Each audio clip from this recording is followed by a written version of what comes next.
And we are live. Yay! One day we're going to have like an intro song. One day. That would be nice. Yeah. So, hello, everybody. Welcome back to Black Prose Book Club. We have a special guest today. Brittany, take it away. Oh, my bad. So, hello, everybody. Welcome back. So, my bad. Okay, so today we have a very special guest. I actually first met them on Twitter. I think that's where I first met you. Yeah, Twitter. Okay. So one day I was scrolling on Twitter, just chilling, and I just saw somebody reading somebody for filth. And at which point I started following. That's pretty much how it happened. I was just like, ooh, a read, follow. You were like, this is what I need. This is the type of person I should follow. This is it. I was like, okay. And then I realized they read books. And I was like, oh, we're friends now. That's cool. We're friends now. So this is B. They're from Azkabans Library on YouTube. Yes, welcome. Welcome to the Club. I done changed my name so many times. It'll probably happen again in 6 months. So, I mean, now that you brought it up, I will be asking you about that because I definitely was like, who the heck is Azkaban's Library? It's me. I'll change it. No warning, nothing. I don't care. I was just so over hearing people's mouths. I'm like, let me try and ghost everyone for a couple days. So I changed it twice. Like once a day. Like, let me just confuse them for a second. But I mean, we forgot. We're missing one of our members. Yes, Troy. But Troy is in a mini semester right now.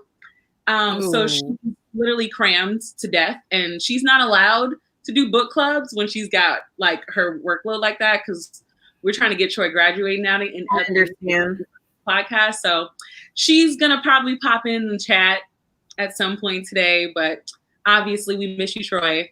But now we're gonna have a conversation. I just want to do some this is the only time that I will do, what do I want to call it? I'm going to preface this conversation. One, we're not professionals. Therefore, can't take our words for, take it how you want. Two, this is just an open discussion. If you do not agree, that's fine. Let's talk about it. Three, don't come for anybody in our thing because we're very sensitive about our people. Don't do it. That's it. Not even sensitive. My mouth is just deadly. Like, please don't do it. Ooh, that should be on a shirt. Yes. I do want to say that I first was introduced to B back when they were, I want to say, Bewitched bookshelves. I believe that was the old channel name.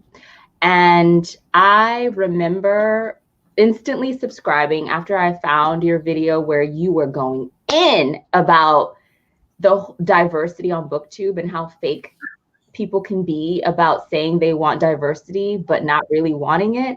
And I remember you were so unapologetic. You pulled no punches. You were speaking pure truth. And I was like, subscribe.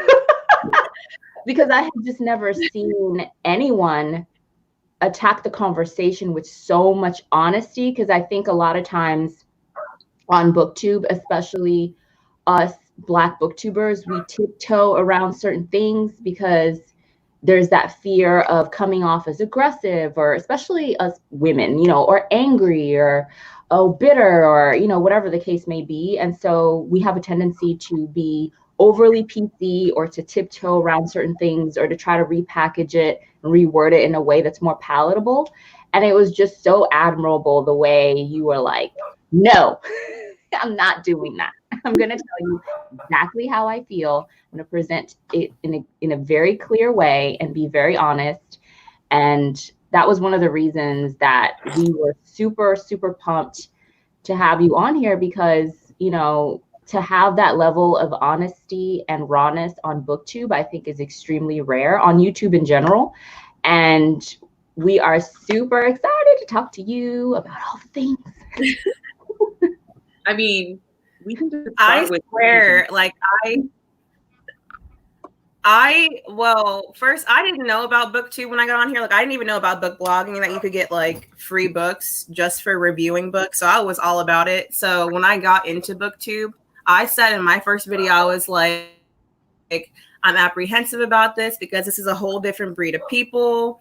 And I've been in my cozy little book blogging community for a while. So I don't know about this. And lo and behold, the mess. Like I didn't know that speaking an opinion that was simply a truth would be controversy, because I'm honest in my everyday life, just to a brutal point, and any of my friends can attest to that, and anyone I work with can too.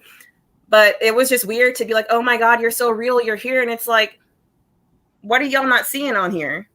Like, are people really not speaking up? Is this what's happening here? No. Absolutely not. That's what's happening. So it's just weird because I never expected to have the visibility, and I love it because I can find people like you guys and Black women and people I can relate to. But it's like you got to sift through all the bullshit just to find the gold sometimes. And it's like, do you stay for the little bit of good you get, or do you leave to protect yourself? Because like for real here, like I say this every day to my friends on FaceTime. I'm like, it's not even like BookTube or Book Twitter even notices the racism anymore. It just happens because that's how it's been for so long. And don't tell me it's not about race, because when I wake up, it's about race. When I walk outside, it's about race. When I log on here, I'm automatically othered because I'm Black. And watching my stuff and supporting me is a chore that I have to do, or that you have to do. So you really want to tell me it's not about race? Oh my gosh, we should have somebody else has said it. Oh my gosh. There's so much to unpack here.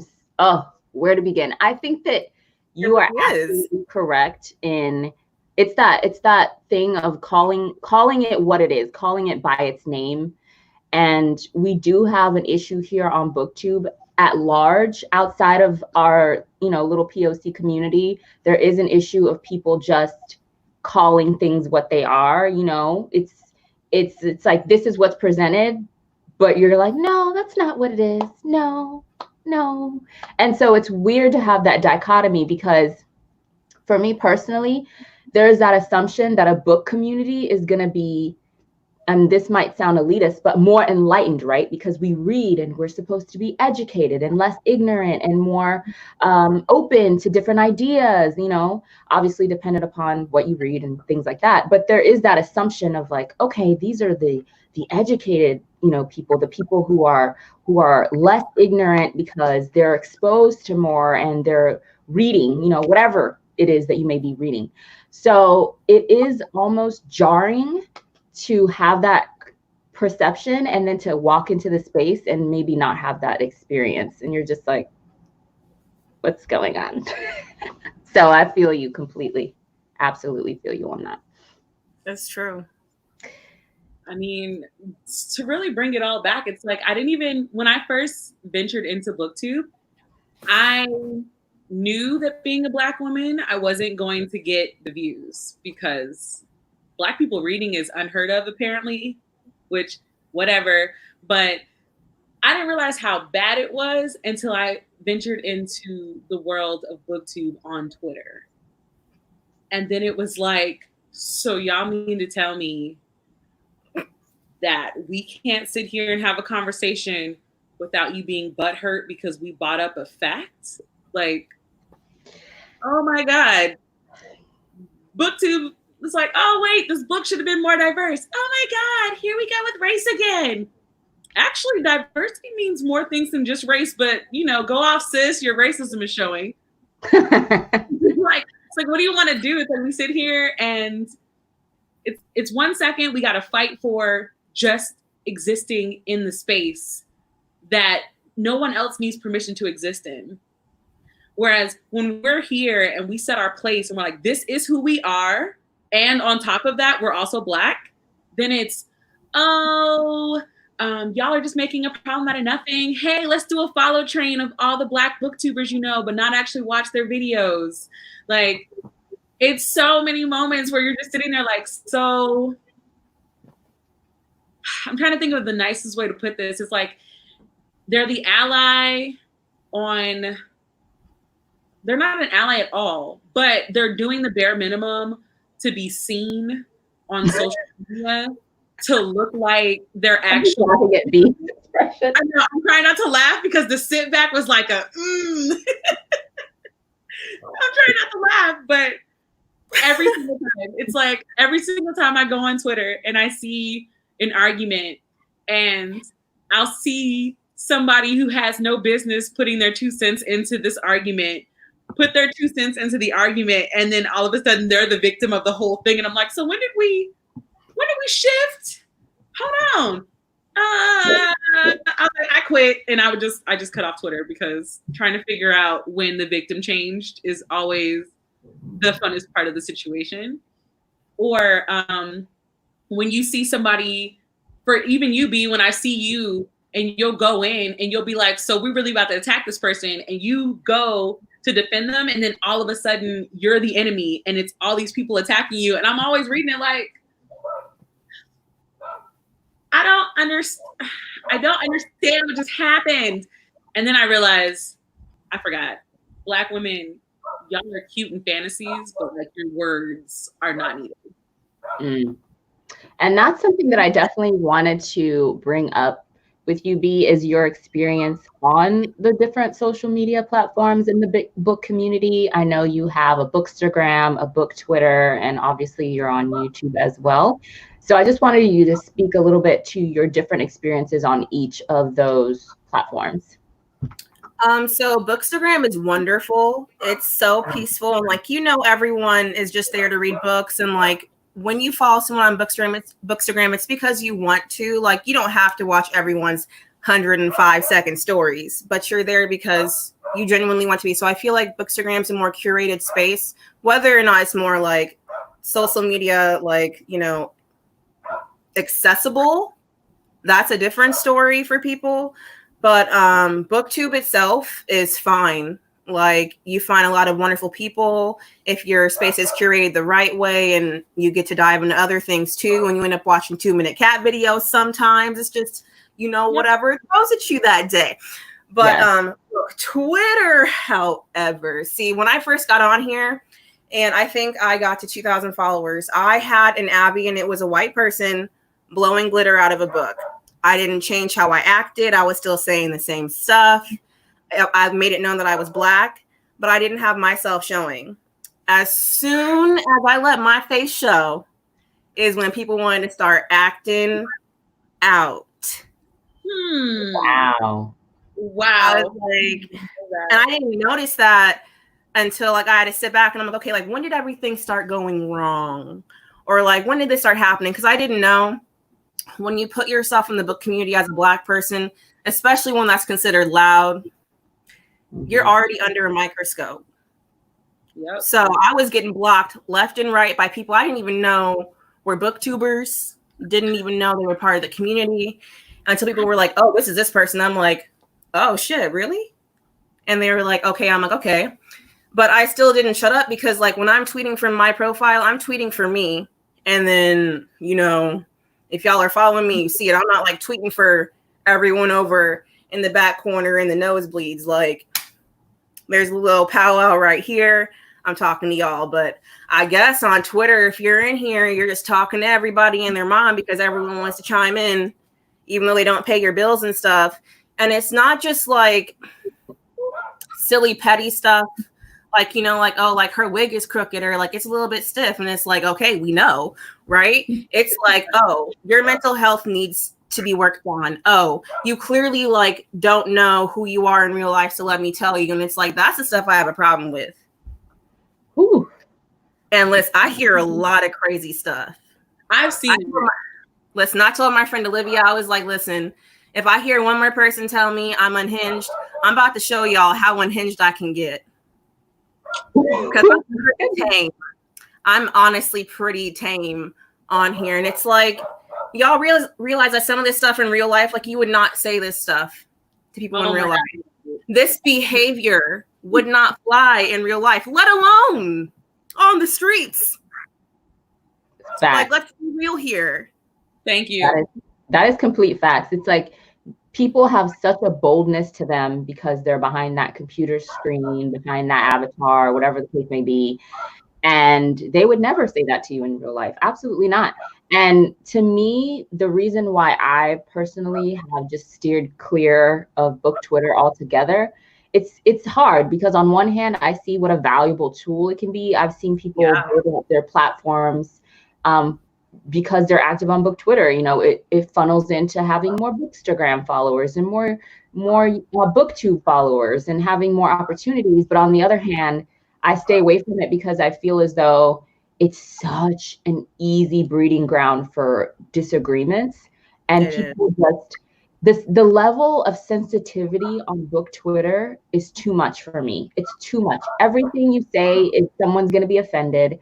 You really can't speak your truth because it's going to offend someone else, and people just find it so easy to come for each other's necks. And I'm like, why? What is the point of this? And so for me personally, I'm just like, I can't handle that level of toxicity. So, you know, the second somebody says something sideways to me, I'm logging off. I'm like, I'm out. I see it and I'm just like, I'm out. Yeah, listen, I'll pop off in a quick second, but you can't do that on here. That's why so I have like two sides of book Twitter. I have like my Black book Twitter. We're all over here vibing, chilling, you know, just keeping it real. And then I have, of course, like friends of different ethnicities and marginalization sprinkled in that are just like people that I love and care for and people that support me wholeheartedly. And then you have the rest of them hoes. And they like to operate on the feelings are fact wavelength. Your feelings are not fact. And you're telling me you can dive into this many worlds and books and read this many like social problems and issues and pick up on all of these like nuances to, you know, genocide and oppression in these books you're reading and that you love. But you can't sit there and humanize the community that you're in for everyone. You can sit here and tell me you understand this character's struggle and how they feel, and you can dive into their psyche and be like, oh, I vibe with this. But you can't look at your fellow creator and tell me the same thing just because they're saying something you don't agree with or something that you can't like take as a tangible fact because it's not your experience. Is that what we're doing? Apparently it is. That's the part that honestly shocks me the most, because I know just from personal experience, reading has made me overall more well-rounded and empathetic person. Just simply because, like you said, when you read, you're literally putting yourself in someone else's life and able to empathize with their situation. But it's weird to me how that ability to do that when reading doesn't cross over into real life. And sometimes on these platforms, the readers can be the most offensive people, the most, you know, not understanding and harsh. It's just weird. It's a weird disconnect that doesn't make sense. I'm not surprised because honestly, well, okay, I'll say it like this. I'm not surprised because reading a book puts you in a place that to some people can still be imaginary because it's not what they deal with on a regular basis.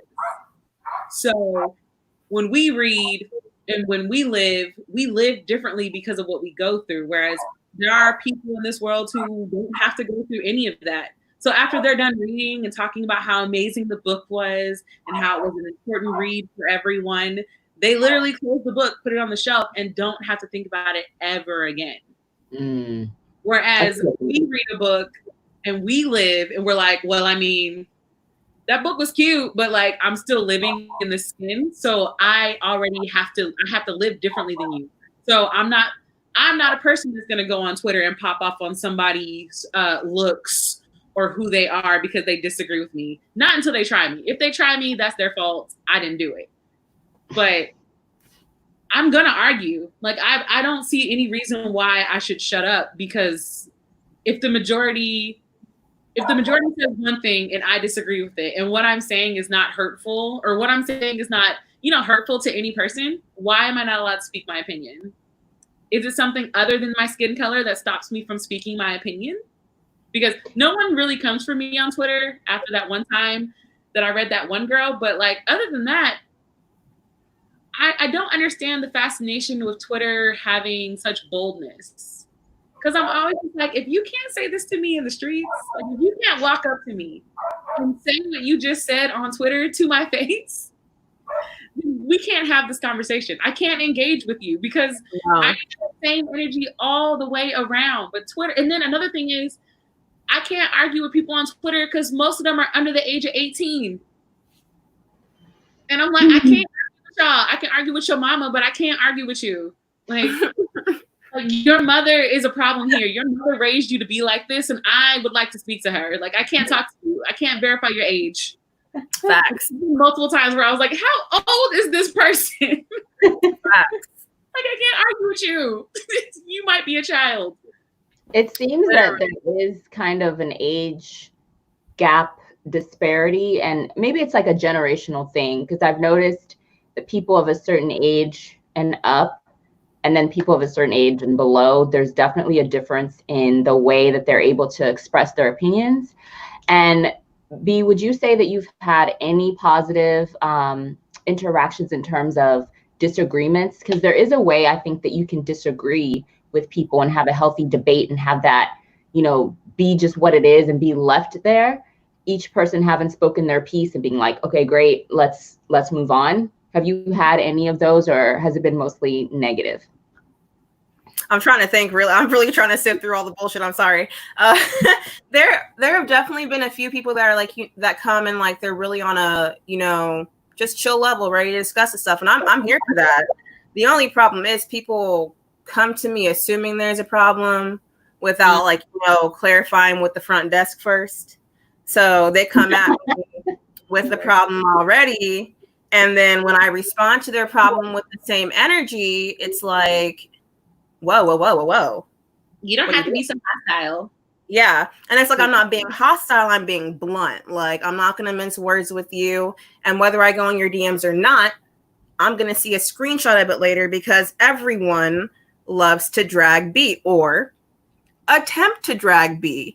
The only difference is what I'm saying in this tweet is something I would say in real life, but it's a lot nicer because I know y'all can't handle it.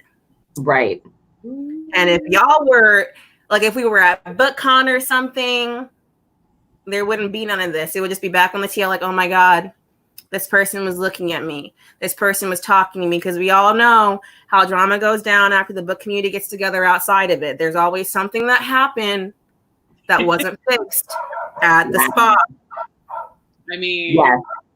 So there are positive agreements and disagreements, but it's like people just want to fight. And then once someone is like the topic of conversation, then everyone else gets to chime with, oh yeah, I don't like this bitch either. Like, oh, this happened. It's like, listen, take it to your GCs.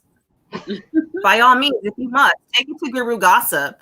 But you could have left this in the drafts. And I hate seeing people that don't ever open their mouth about a diverse book or about supporting nobody, or, you know, just, you know, a happy thought, minus about themselves, join in on drama, because it's like, you don't want to see the negativity, but you love to whine about it and how it affects you. Isn't that the same damn thing? That was a word. That was a whole word. I need to have like a notebook just to write down like, I'm just wondering from this live. That's what I need to do from this. I mean, okay, here's a question that's of more importance than everything else. How does this affect you? Like, oh my God. This is Mental Health Month, and we do believe in protecting our fellows. We appreciate everything that you do and you say, but at the end of the day, how does it affect you? What are you doing to protect yourself? Because I know reading them is satisfying, but at the same time, it's not. Yeah. So. Yeah, like you can't just reach through a screen on these hoes and, you know, give them a good what's up and talk to them, because people don't want to listen. It's like, at one point, people want me to speak about diversity and, you know, stand up for people and everything. But as soon as it goes back to here, I'm affected. Oh, here this bitch goes victimizing themselves. Here they go when they popped off at the mouth and now they're upset about it. No, I'm not popping off. I'm being real with y'all. And for some reason that's an attack. So I've had to step back because I used to be on this bitch 24/7. I mean, like scrolling just through it. And like, because I like being on here, and I'm not just on here for book Twitter. Like, I used to be on a non-Twitter, so I have a lot of people that I support from there still too that are doing their thing. So I'm not just on here, you know, going to people's profiles and looking and seeing what they're doing and talking about and everything. And like, I'm messy. I know a lot of tea that a lot of people don't know, but I'm not out here, you know, just spreading it like that because at the end of the day, it's none of my business and doesn't affect me. Do I like knowing it? Am I nosy? Absolutely. But being messy does not equal malicious. And for some reason, when the white folk do it, it's okay. Because I have plenty of white friends that pop off and say the same thing I'm saying, just, you know, I guess nicer. You know, they cushion it. But when I say it, I'm the devil. Y'all just can't do it. And it's like, I talk to my friend Liv all the time. And at first, like, Liv would be like, well, you know, like, just like, you know, you don't have to say it like that. And it's like, okay, so I tried that for a little bit and it still happened. And I was like, okay, so I'm just about to pop off next time. And it still happened. So it's like, y'all want me here to be this pinnacle of like, so you can be like, oh, here's a person you can get diverse books from. And that's always going to speak the truth. But you don't want to hear it because I've been repeating myself. Mm-hmm. I've like left, come back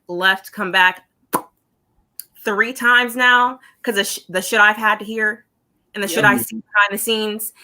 And it's just amazing to see that mental health matters when it's a white creator. And the only consistent thing I've seen is that it's a white creator.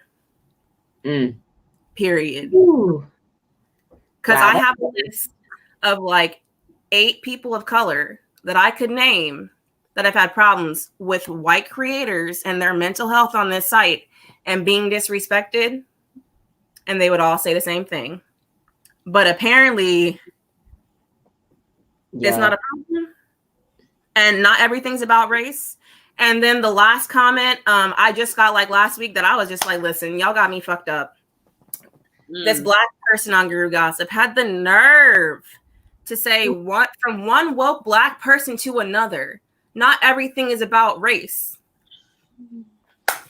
Who's trying to be woke on Twitter? This is not if I want to be woke, I'll go out there and I'll protest.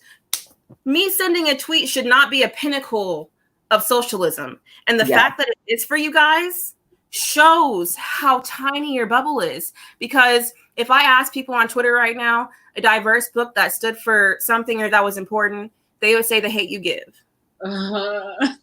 And while that book is so important and it's beautiful, why are all the important books that people talk about on here usually centered around our trauma? So you want us to constantly exploit our trauma and do things that are triggering just to educate you when Google exists? And like, I'm telling you, if I've said it, there's 30 more creators behind me that have, and 30 more behind them. And then there's 100 more that are tired of talking because they've said it. And y'all don't listen. Because when people do those little follow trains y'all were talking about, you'll follow, but you won't watch. Because I go through and I look at the views. Like I do this just like regularly. I'm like, you know, let me be nosy. Let me see. And people will have like 5,000 subscribers. 20, maybe 75. Yeah. And it's like, me. I know this person's out here like posting 3 videos a week, you know, on 3+ platforms, you know, doing the damn thing, putting out the content. And only when our Heritage Month rolls around do you guys want to pay attention, and do you guys want to retweet and like and follow, and oh my God, this person's beautiful, this person's beautiful. But then when I go on a gossip website or I'm talking to another person, all I see are white people.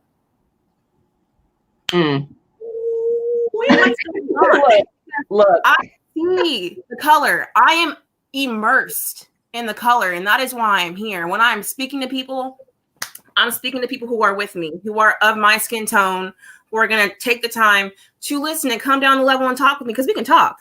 I'm not just going to fight you. And here's the thing, at this point in time, if you're my skin tone, I'm less likely to fight you because I know you're probably not coming out with the problem. You're probably like, okay, let me see where you're coming from. And it's sad that I have to think that way. Yeah. It's sad. You are. Like, Ooh. it's automatically a defense position because you tried to come from a place of kindness. And look what you were met with. Like, I can't even blame you for feeling like you have to be defensive at this point and that you have to look at everybody with the side eye. What else have they given you?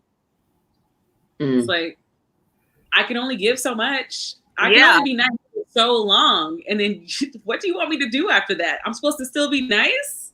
Exactly. And I'm never a victim. I'm nobody's victim. Like, me out, like, I could show a list of trauma that to like bare myself to show, hey, I'm human. But why would I do that? For y'all to pick apart. Why should you have That's to? when someone else, yeah, exactly. When someone else is like, oh, I've been through this, I've been through that. You know what? Go for it. Speak your truth. I support you wholeheartedly. And then for everyone else, you have to show proof and open a journal and be like, okay, on this date, here's what I went through. And it's like, why do we have to hurdle be at the same place? It's interesting because I've found just from personal experience that Bookstagram is actually a lot more welcoming to Black creators and Black bookish creators. It's so interesting. There's definitely more of a, okay, I'm going to say something that might be a little bit non-Oshale. I'm just going to say it. I feel like sometimes on BookTube, there's a crabs in the bucket type of mentality among Black creators. Obviously not all of us. I'm friends with a lot of amazing Black booktubers on here, so nobody get offended. It's just it's an underlying energy that I feel. Okay? Just put that aside. On Bookstagram, it feels much more of a community. There's less of that feeling of competition. That's the word I'm trying to think of. There's a feeling of competition on BookTube, and that is one of the large reasons. That's one of the things that contributes to me having like kind of distanced myself from BookTube a bit, just because that's not my agenda and that's not why I'm there.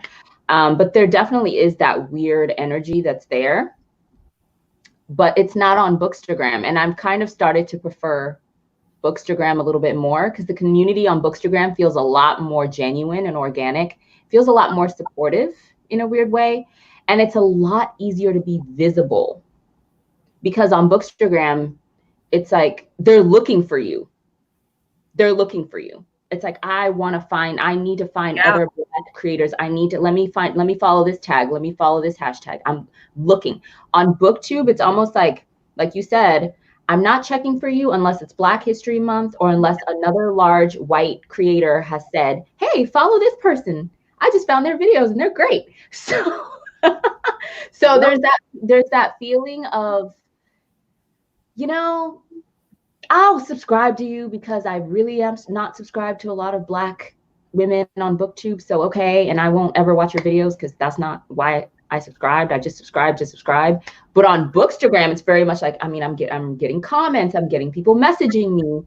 Even if they don't want to comment me, they'll direct message me and we'll have these long conversations and like people sharing my pictures. And like, it's a completely different vibe. I'm just like, it really is. What is going on? Like, on Bookstagram, honestly, y'all make me want to start posting like Bookstagram related photos. Completely different. I don't know if that's an experience, but it's like night and day. I was never really on Bookstagram like that until recently. I was like, okay, like if I'm going to be on here for books, like I need to find a different outlet to get stuff out and like actually talk about books so people want to listen. And like once I got on Bookstagram recently and I was like hitting follow on all these Black creators and I was like in a follow hole of like hundreds of Black creators. And I was like, okay, like let me go in here and follow everyone. Like if this is where everyone is, like I want to be here because yeah, there's Black creators on like Twitter and BookTube and everything, but it's like, it's kind of like sad to see the amount of work that everyone puts in and how much heart there is. Not getting the same return. Everyone ignore it. What I found, again, this might sound a little, I'm just going to say it. What I found on BookTube is to be a successful Black creator on BookTube, there is a formula. And I think we've discussed this before. And the formula is don't really talk too much about Black authors. Don't highlight, Black books. Talk about the more popular books, like YA. And honestly, if that's what you're interested in reading, then it works out for you perfectly. And you work out and you luck out in the sense that what you're doing and what you're interested in doing falls perfectly into the formula of success.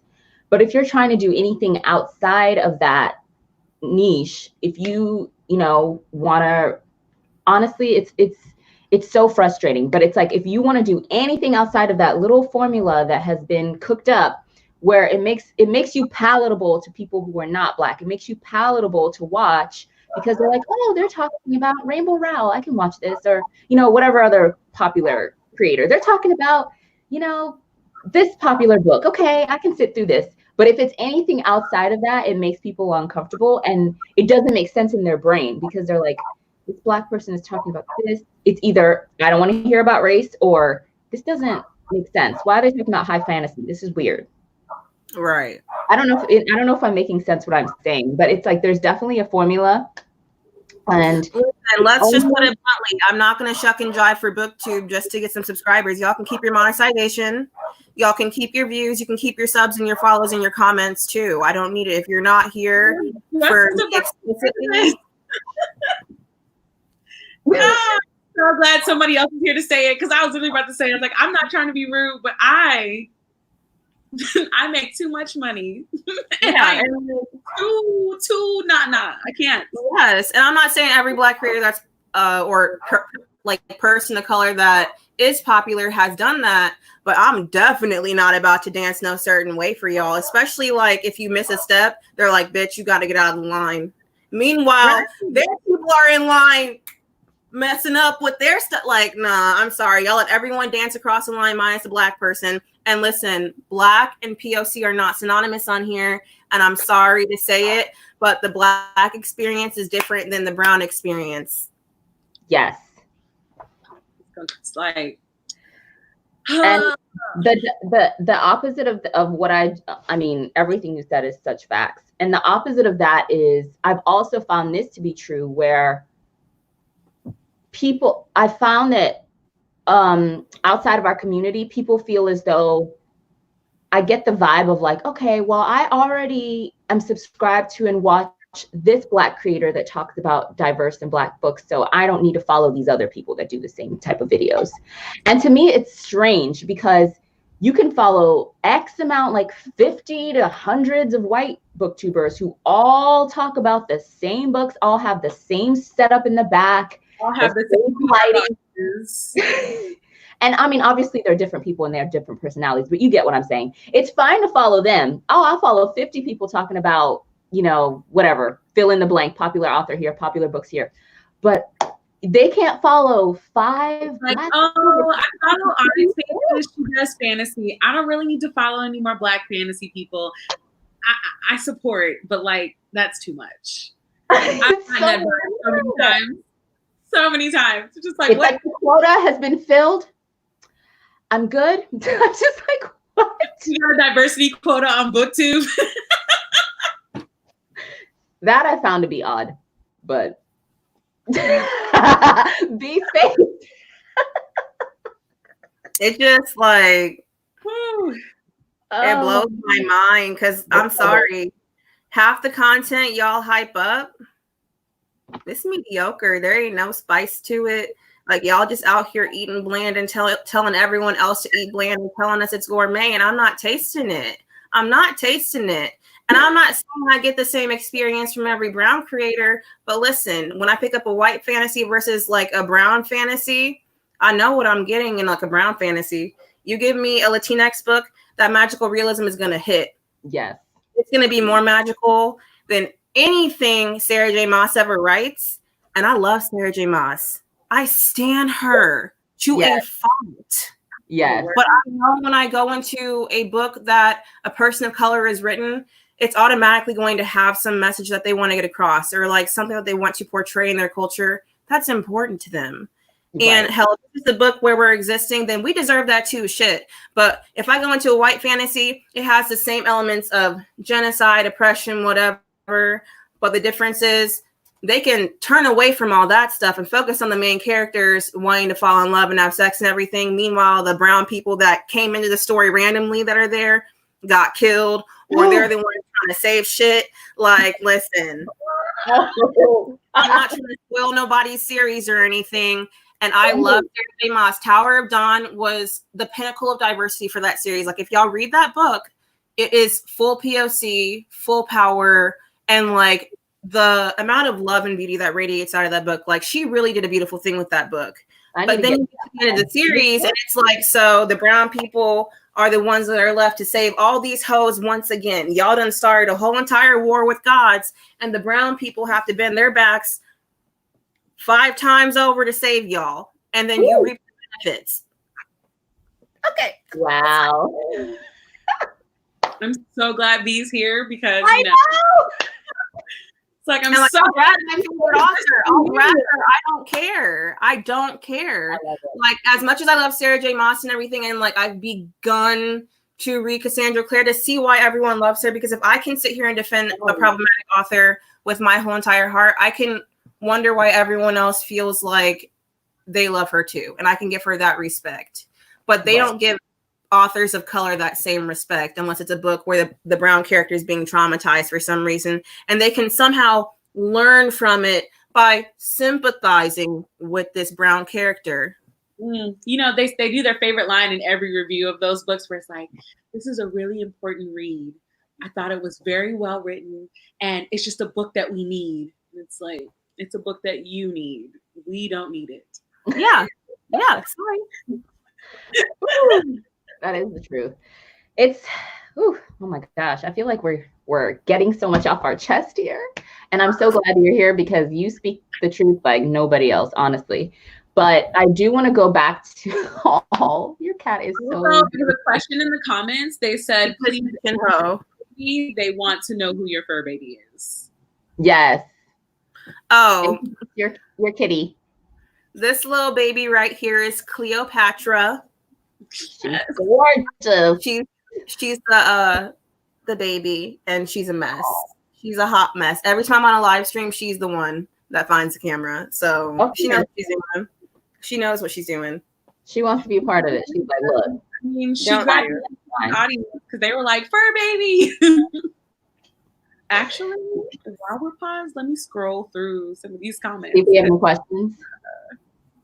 Monty, you know what? You're probably right. People probably don't like Tower of Dawn because one, the thing that Sarah J. Maas messed up with is that she made everyone hate this dude, like this white dude, Kale, that was like really important. And then you go put him in a book full of POC that no one wants to read in the first place. So it's like, it's just a toss up on whether or not you read it in the first place. Cause like, I wasn't going to read it either. And then as I was reading, I was like, these brown people are like really doing the damn thing. Like they're like, oh God, cat hair.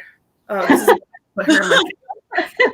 Like they were like the key to saving like their land, and like they were the key to how the whole entire series changed in that book. But of course, you're gonna put the dude nobody likes in that book, and so now nobody likes that book. Yeah, exactly. I haven't gotten that far in the series. I need to get to it. It was my favorite book. It's so good. It's such a good series. I will give her that. I really do enjoy that series so far of what I've read. I think I've read the first 3 or 4 books, but I am having a tough time with her new series, but that's a conversation for a whole nother day. But anyways, we were supposed to do a live about that particular book. We're still going to. I know hasn't finished the book yet. Look, I have 100 pages left. I have planned on doing my makeup live to match the cover. We had this whole thing planned out. I got you. It'll be the end of the month. Give me to the end of the month. So, like, everybody that's watching this, ask Oshale if she finished Crescent City. Ask her over and over. Just ask her, because that's why y'all haven't gotten the makeup look from me yet, because we are waiting on Oshale. Damn, the pressure. You gotta hold, we hold each other accountable. We We support each other, but we also call each other out. We do. That last 100 pages is a chore, though, and we know. Okay. The last 100 pages was the best part of the book, in my personal opinion. But That's I really like. I'm also a person that like. Everything is like in my head, like running like a movie. Yeah. So it was so intense. I was like, well, this is just a movie in my head. Bet. I'm excited to get to this book so that I can get to the next book in the series whenever it comes out, because that's when she's going to introduce the real love interest. Let's be real. And that's when the series will really take off. This first book was just like a foundation, because that's kind of her formula. Like SJM, she's like, that first couple books, like, I'm going to give y'all something to nibble on, but then I'm going to really hit you with the real plot later on. That's what I'm waiting on. That's what I've heard, but I honestly don't know if I'm going to go into the next book. I don't know. That's my first Sarah J. Maas book, and it took me... It took 700 pages to get there. That's the thing. It was a slow burning book. I was like, it did not need to be this long, because we could have hit these points quick, but nah, we had to spend 3 pages of her walking through her brother's house. So I guess we're actually. If you can, like, I feel like a lot of, okay, so I read Priori of the Orange Tree, and like, I could tell you that book could have been shortened 400 pages. Yes. But I know with adult fantasy, like, you have to give the author time to shut the hell up and get to the point. Like, and like, you have to allow them that grace, because like, I literally got to page 350 of the 5th season by N.K. Jemisin. I was like, okay. Okay. I definitely noticed a difference between reading adult fantasy and YA, because I'm just like, I mean, I appreciate the imagery. Do not get me wrong. Thank you for creating a world that I can legit see in my head as these characters are walking down the street. I can see the corner stores from your description. But dang. Because I mean, I didn't finish the book. I continued it, but it was rough. And then when I finally got to a point where I cared, I was like, all right, we made it. Let's go. It's like, I earned this. I have to listen to the audiobook. To be clear, I know, like, I say this all the time. Like, I don't care what anybody says. Those main characters were Black. And that's all that matters. You keep saying that. The description of them. This golden skin crap. If you're not going to put a description, everyone's Black by default. Thank you. I'm not about that whole... She is Megan Thee Stallion in my mind, okay? Because all I know is that she's thick and that she's got red hair. Megan Thee Stallion. That's what I'm saying. You're going to tell me this white girl with an ass was running around here catching everyone's eyes? Nah. She has a body that stops conversations, okay? Nah, I'm good. I don't hear them having surgery. Like, no, Megan Thee Stallion. Like, that's her human hair, red bundles in the whole entire book, and her set on. You're gonna tell me she's not Black? They getting her nails done. Come on, stop. Yeah, she's cool with everyone. Everyone spills the tea to her. Like she. Yes. Yeah. You know, now that y'all are spelling it out like this, really, and the way the skin tone is described is very like the way YA authors describe skin tones when they don't want to just come out and say it's a person of color. Like they're like dusky or golden or bronze. That's my favorite one, bronzed. Yeah, bronze. Sienna. That's another one. Sienna or sepia, whatever that word is. Or they'll be like copper toned skin or something like that. Say brown. Just say Black. I promise that you. That has me rolling every time. I'm like, Cleo, lay down. You can call her pale. You can call her pearlescent. You can give all of these beautiful white. Yeah. But like to say that the character is Black, it's like she's a little darker than everybody else in the group, because you can tell that she's different than the crowd. Like literally. Cinnamon colored skin. Did somebody really write that in a book? Cinnamon colored skin. That's like the one time on Twitter, or the thing when Troy sent us with that girl who described her character as sepia skin. Yes. It's like sepia? Have we gone into that orange ass filter? Really? Yes. I was like, that is not attractive. Like, that's not her skin color at all. Who is this color? Donald Trump. Oh no. That's who I'm thinking of. Like, got it. It's like, no. Oh, you're right. Ebony is another one. But I feel like especially not in YA, you do not see their skin tone described as ebony ever in a YA book. No. Yeah, I feel like if a YA author now is saying ebony, they mean like the color ebony of like black, like the gem. That's how I take it, because if I don't, then I have to like unpackage all of that, and it's a lot. I didn't have to reread it. I'm like, oh, that's not what they were saying. Yeah, it's not. I mean, I think that Black authors have an interesting time with it too, because I read a lot of Black or Black romance, and the way the skin tones are described in Black romance cracks me up. Like I've read peanut butter, almond, what's butterscotch. So she's yellow. Creamsicle. What is creamsicle? I'm rolling. Oh, of course, chocolate is always, used, or cocoa bean. You're Black, so you can do that. Like you can come to the cookout and sit at the table, and you're bringing a dish, so you can do that. I don't want to hear you. We also talk like that in real life, though. Like, yes, our cousin, they be like, "Nah, the caramel one." Yeah. It just cracks me up. Monty has a good question. Aren't creamsicles still orange? That's what I was thinking when you said creamsicle. I'm like, aren't they orange? Yes. Am I thinking of the wrong thing? No, you're not. Creamsicle is orange. So I was just like, it's just weird. Cleo. Oh no. In Game of Thrones, some of Khal Drogo's blood riders have ebony skin, and it boggles my mind that none of them had ebony skin in the show. So I'm just gonna say this. As a person who loves Game of Thrones, y'all know dang well they was not finna color anybody other than the slaves in Game of Thrones.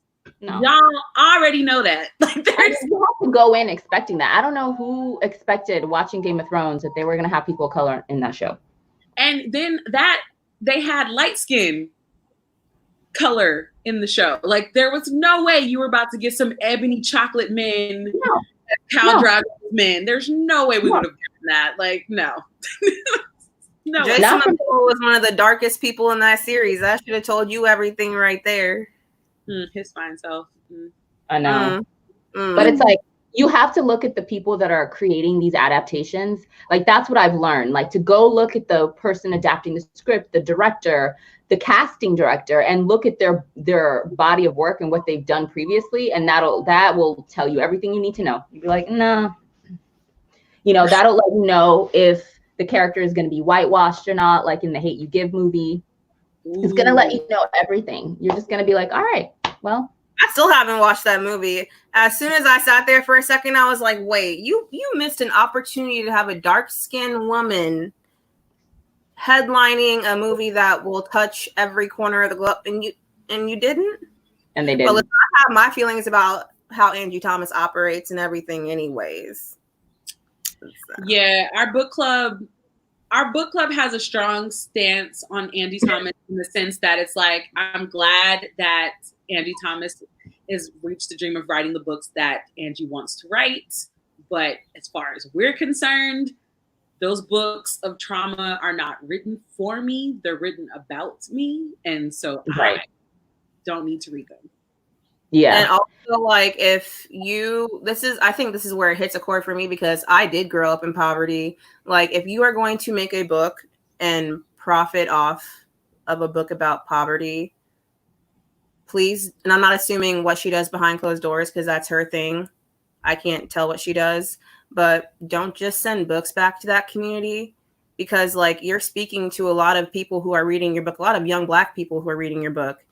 And like, you still get to sit in your gated community and do all this stuff. And like I said, I'm not assuming what she's doing, but it's like, I don't know. The way that it looks, it comes off very disingenuous. Like I understand with that, because it's just that's that. Because I mean, look who was invited to the movie. The premiere. Yeah. Or to be on the set. I can't remember what it was now. I know that like the Michelle Obama thing, color was not there. No. Yeah, right. It definitely wasn't. And it's gotten to a point now where you almost feel embarrassed that you continue to be disappointed. It's gotten to where it's like I need to have readjusted my expectations by now. Like, why do I continue to be disappointed? Why do I continue to expect better when it is what it is at this point? And like, I remember when they announced the cast for the Hate You Give movie, I was surprised, but I wasn't surprised. But I know what annoyed me more is like they couldn't even have picked a good actress. I was like, if you're gonna whitewash the character, that's fine, but at least pick somebody that's gonna act. You know, give it to somebody that's gonna actually portray the role in a way that's believable and that's comparable to the book. Like, pick a struggle. Like, you can't whitewash them and have a bad actress. Like, come on now. Thank you. That I label Amandla as the Black actress for all YA book adaptations. That's basically what I've labeled them as, because honestly, every single time there's a Black girl, it's her. Or the other girl from Blackish. I can't remember her name. China Ann or something. Well, no, Yara Shahidi. Actually, her. It's one of those things where like, for example, Zendaya purposely turns down roles where she knows that the main character is supposed to be darker skin tone. She does. And she's still making coin. She's still doing her thing. Yes. She still has roles coming through. So why is it so hard to have this understanding that we cannot affect change. We cannot make things change unless we as a people are together on this. So if y'all only bought your paper and you got casted to play a dark-skinned 4C hair girl. Yeah. You know which one I'm talking about, right? Yes. Yes. So if you got casted for that and you know for a fact the book takes the time to describe her as a dark-skinned girl with 4C hair, why would you take that role? You know you're taking it from somebody who does not get the opportunities. And I'm not saying it's your job to like, but at the same time it is, because last time I checked, white women weren't getting better paychecks in Hollywood until white men spoke up for them. So I feel like it kind of should do the same thing. The same. I think it all comes down to like the colorism conversation that nobody ever wants to have. And because I remember, like, for example, Yara Shahidi got into a lot of trouble on Twitter because she, you know, there was this conversation about Grownish and how there weren't enough dark-skinned female representations on Grownish. They have men, but they don't have girls. And they were kind of coming at the director of the show, and Yara got dragged into the conversation. And she said something to the effect of basically like, like, you're causing division, like, we're all one, you know, that same gaslighting tactic that's used when people say, hey, this is an issue, there's a lack of representation here. How come there's literally no one in the entire show that's a Black woman that's darker than a paper bag? Like, I'm disturbed, you know, coming from the people watching, like other Black girls watching, like, yo, and for her to kind of be like, and that's the same thing that the director said. She got in some trouble for that. People were just kind of giving her the side eye. I don't know why people were so mad at her, but that now makes total sense. I never looked into it. So yeah, it's a conversation that people don't want to have about colorism because they fall into that camp of like, oh, you're being divisive, and you know, we all get pulled over by the cops, like nobody cares, like that weird. Yes, these are the arguments. And so it's just kind of like, especially in Hollywood, like that, like I feel like Black actors fall into either one of those two camps. It's either like, just shut up and take the roles that you're given and don't rock the boat, of like, we are all one, like, let's not divide the race type thing. So I don't expect activism from actors. I don't expect activism from anyone. Yeah, I don't. Yeah. But it's like, if we're all in this together, how come there's not darker skinned women headlining more? Like the only dark skinned women, well, a few, Viola Davis, Angela Bassett, Lupita Nyong'o. Yes, I can name a few, but like they had to hop, skip, and jump. Like Viola damn near has to snot all over the damn scene just to get recognition Viola people half the time. She started headlining.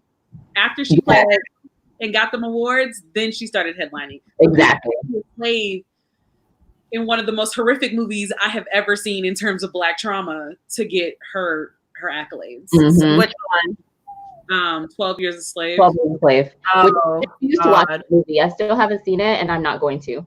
I don't recommend it. It hurt. I made the mistake of watching it with my white roommates in college because I didn't know the depth of what it was going to be like. So hearing them be like, they did this? People, I am just so upset. And I'm like, can I just melt to the wall?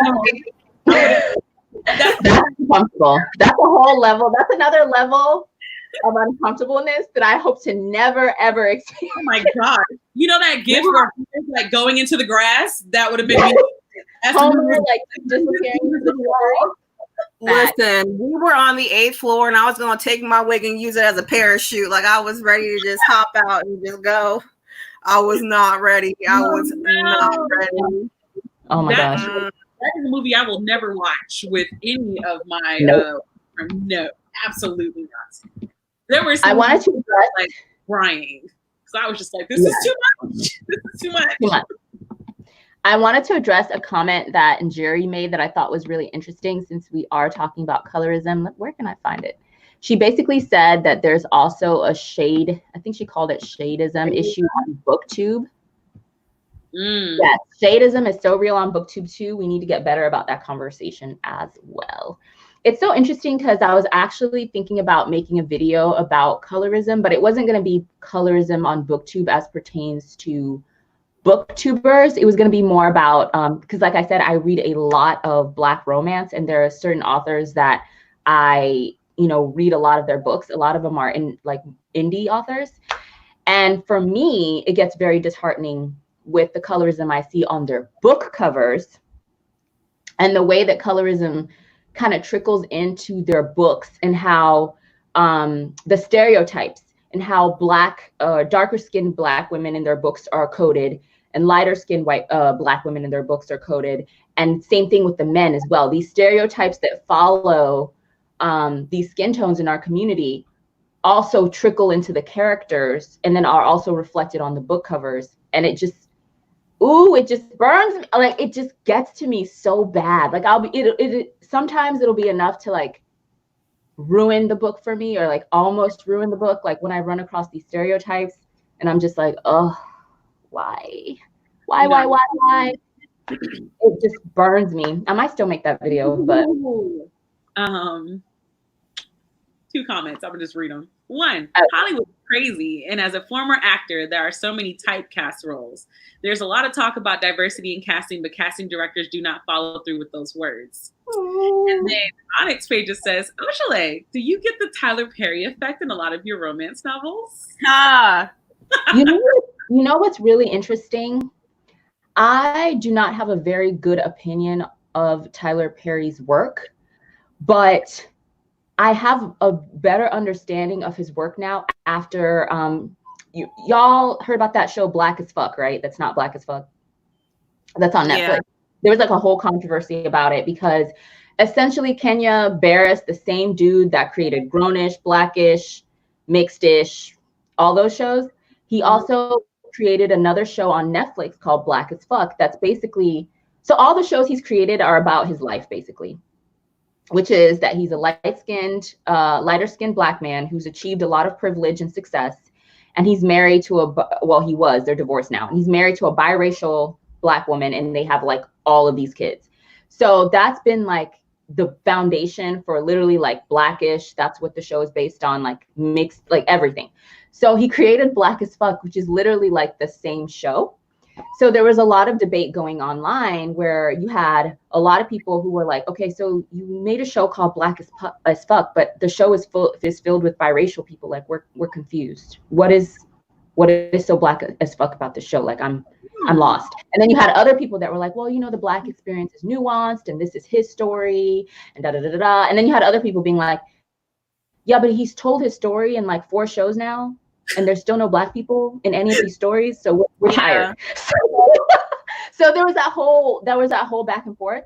And there, I say all that to say there was one episode in particular where Tyler Perry was on the episode, and he finally explained like why he casts the way he casts. Because, you know, Tyler Perry is very, very problematic in the sense that in his movies and his shows, the light-skinned black man or the white man is always painted in a good light. The darker-skinned black man is always painted in a negative light. The darker-skinned black woman is always either loud, mammiest, ratchet, angry, depressed, whatever. You know, he follows these certain skin tone stereotypes.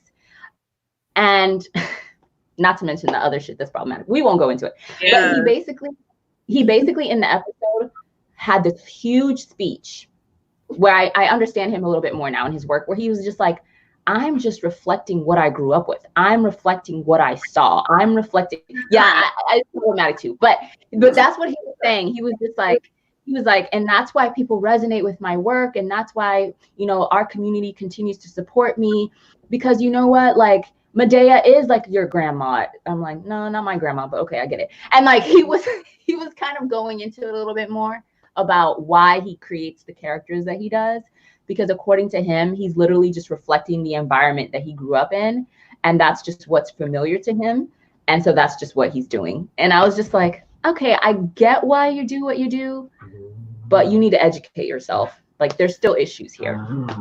Anyone who says that the experience of Black women is nuanced, let's take it all the way back to something that I know no one will forget. Y'all know this: house slaves and field slaves. Who was in the house? Who wasn't? Y'all want to talk about nuances? Let's start there, because that wasn't nuance. Okay.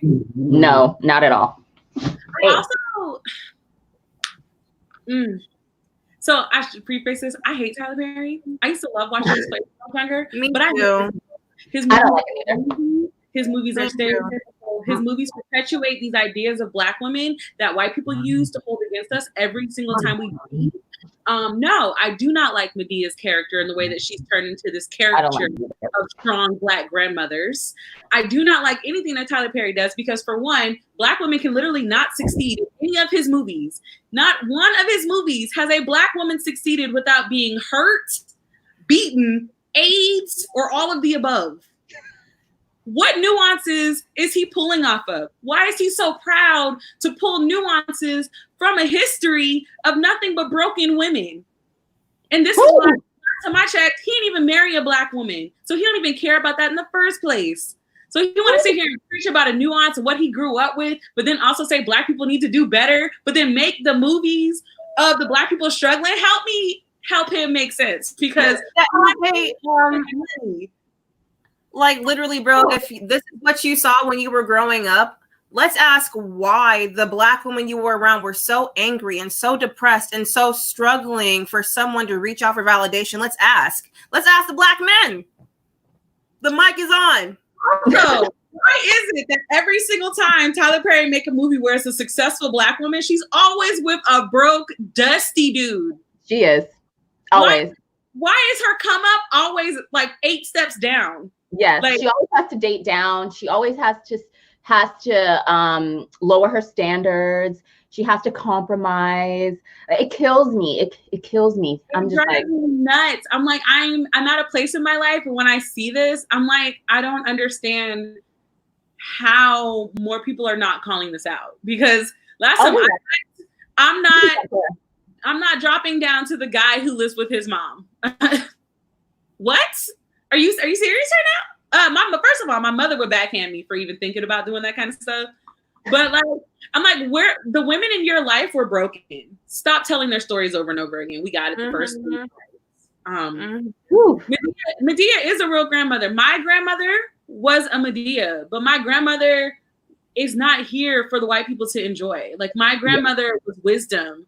My grandmother had taught things that we don't even have in our generations anymore, because we don't pass down stories like that anymore. So how about you focus on that? Instead, we have Medea wanting to whoop white kids. And it's just like, okay. It's a caricature of something that it's a caricature. It's like more, and it's so much deeper than what he's presenting. In the plays, Medea wasn't this bad. Like in the plays, Medea was not this bad. There were lessons. Like real lessons in the plays. They weren't this bad. You can tell he was still hungry for the money back then, because once he got the money, it was like, oh, this makes white people laugh. I'm gonna go on this. And it's just He like, switched up. Tyler Perry strikes a massive nerve for me. I see. He would do so much better, and he doesn't. And he hides behind this idea that he's doing something great for people by employing them in his movies, but at the same time, it's like not acknowledging the message that he's sending out. I agree. How about some movies about Black men not being rape apologists to their friends just for a code? Let's talk about Black men surpassing all of the gang shit. Let's talk about Black men that are nerds, that are just living, that don't have the hood experience that everyone wants to portray. Like, we don't all like I would love to do that.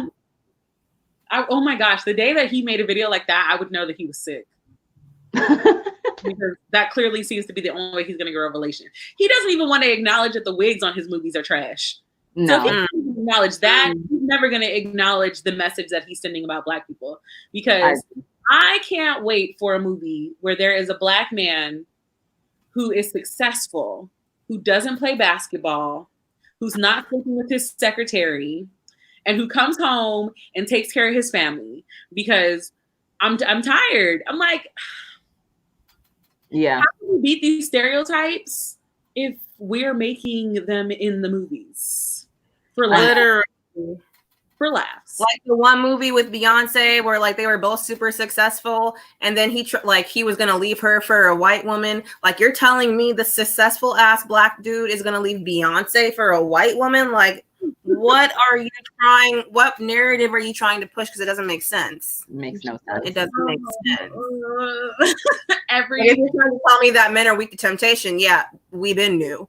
Like, but Beyonce, like, you're really one movie where the girl is a therapist and she's cheating on her husband with one of her patients. Yes, I hate that movie. She also gets AIDS, by the way, in that movie. Yes. But like, that's my thing. It's like, first of all, there's always somebody that gets AIDS in Tyler Perry plays. So that was like a play thing that he brought into a film, and I didn't see that coming. I was like, oh. Because it would just be so random. It's like, and the movie's over. Wait, Janet's got AIDS. Because, clearly her being with a gay man automatically means she's going to get AIDS. Yeah, that was very homophobic. And also, it preys on that stereotype that in our community that AIDS is just running rampant. Yeah. I'm not saying it's a problem, but it just plays into another stereotype, and it's so frustrating. So frustrating. Like, in Atlanta, it's a problem, but like, right. Okay. Yeah, the rest of them. Like, Atlanta, it's a real problem. Like, Atlanta numbers are about the equivalent of a third world country, but that's literally just Atlanta. Yeah. Yeah.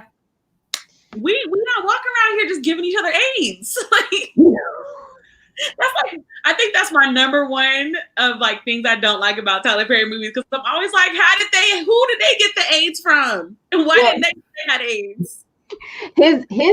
His stories are very dated. They feel like something out of the 80s or early 90s. It's not modern at all, because the tropes that he falls back on, the stereotypes, I'm just like, this is just feeling like very 1997, 98, 99, when people didn't know better and they were still pushing this type of content. Speaking of, me and my girlfriends, we went and watched Waiting to Exhale, since now I'm the age of the women in the movie. Yes. And we were laughing because, like, even if you compare Waiting to Exhale to like the newer movies with Black people, I'm like, hey, dudes are still trash. Wow. Like, really doing the same thing. But it was like, man, you realize back then, like, every single time, like in the 90s movies, every time there was like a fine Black man, they were always wearing a suit. They were. Yes. They were always business professionals in the 90s. And they all had beautiful smiles. Yes. I'm just picturing like Morris Chestnut right now in my mind. Yeah, I was the first thing Morris Chestnut. Wesley Snipes. When Wesley Snipes showed up on Waiting to Exhale, I forgot how fine he was. And I'm gonna have to tell in a second, y'all. Like, say it. Listen, say it. It's like, what happened?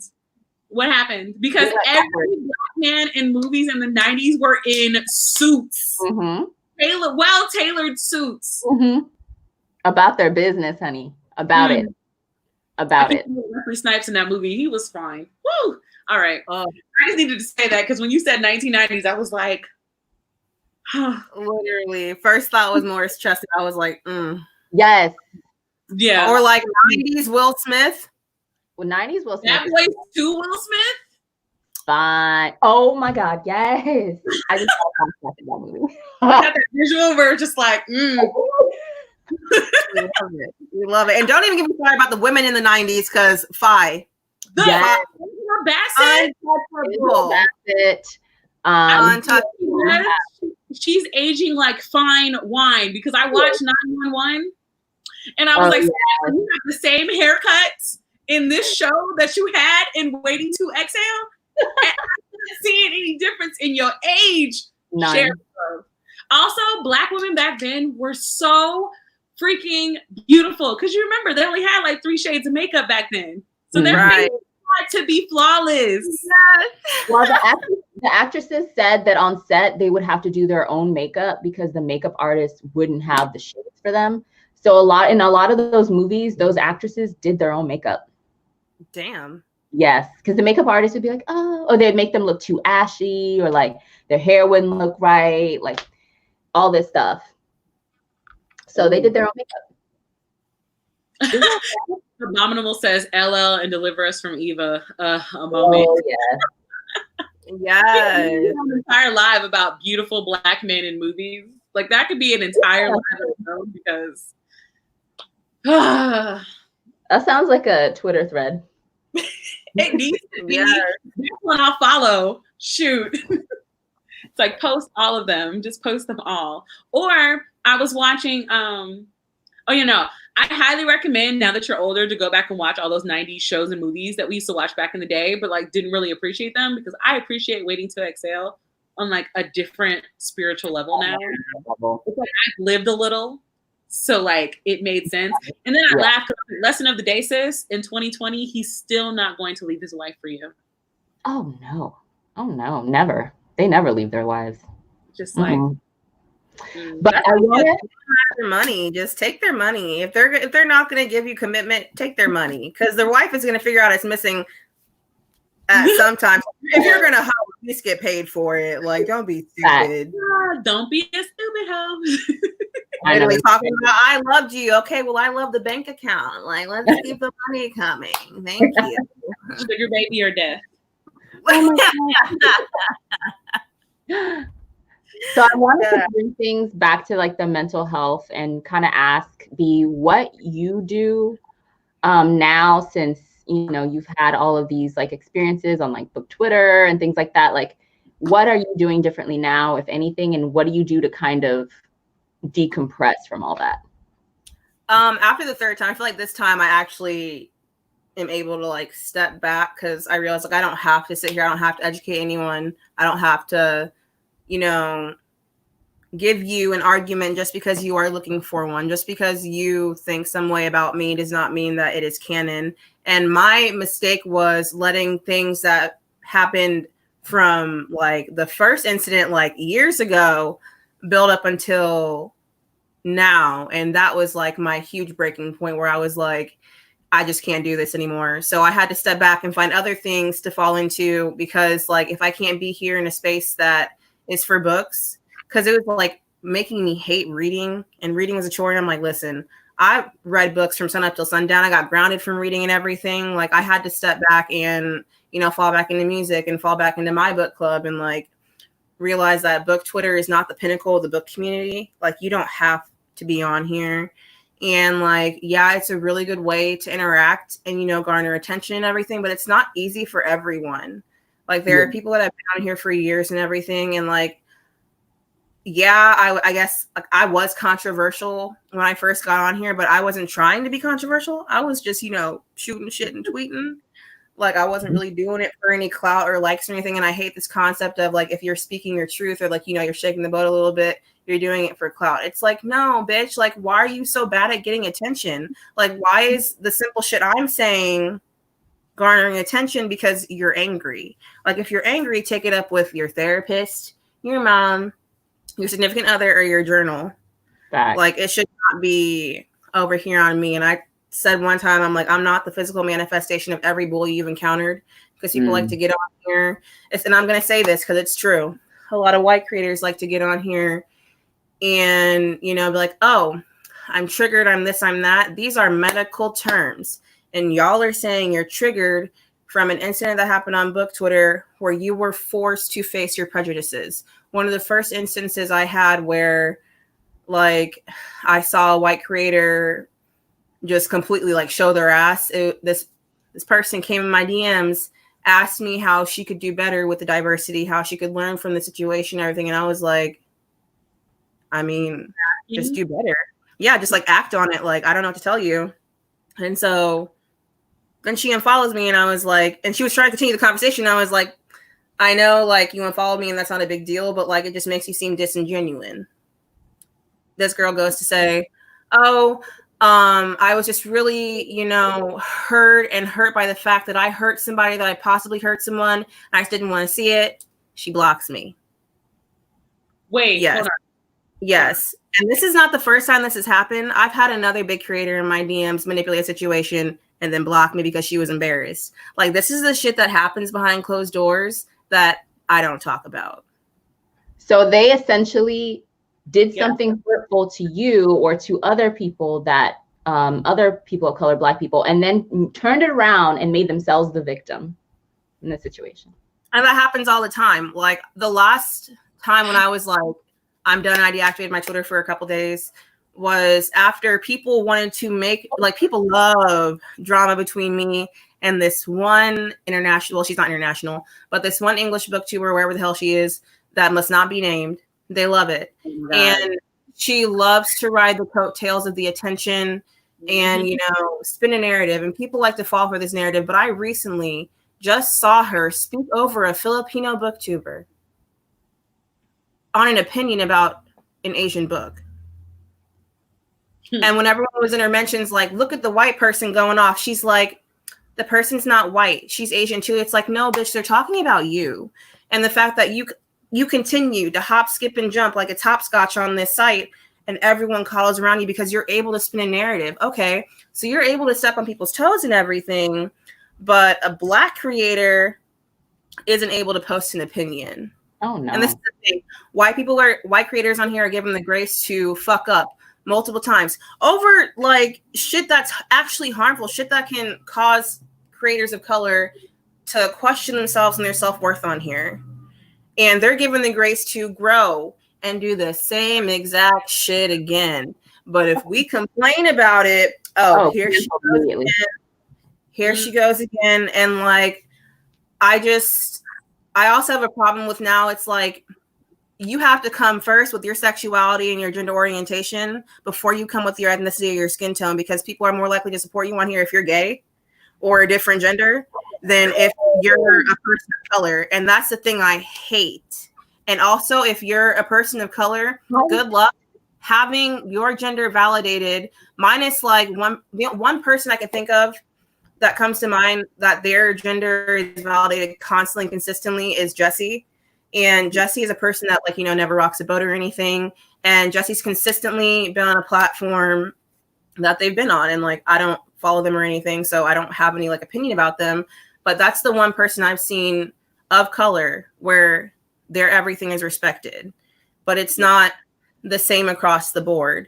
And I shouldn't have to come to you and list marginalizations. It's like when you when you disagree with someone or, like, someone's upset, y'all have to go back and forth with, like, I'm this marginalization until it branches off. And then at the end of the day, even, like, if you're of color, you're still not going to win against the white person because they're white. And you're I feel like sometimes I'm automatically seen as aggressive, and it's like, yeah, I can get aggressive if I want to be, but me just, like, thank you, being honest is not me being aggressive. And I'm sorry that you're scared right now and you're intimidated, but, like, the thought you have of me in your head is not reality. Unless you talk to me every day, you don't know me. So don't play these games on here. Like, don't do it, because Twitter can get you fucked up. I should also point out the only reason that we are called attitude, aggressive, all that stuff, the only reason that those are the words used is because in their mind, they're perpetuating a racial stereotype. and they don't even they refuse to even recognize that the problem in this whole situation, like you do realize the only person, like, you labeled me that way.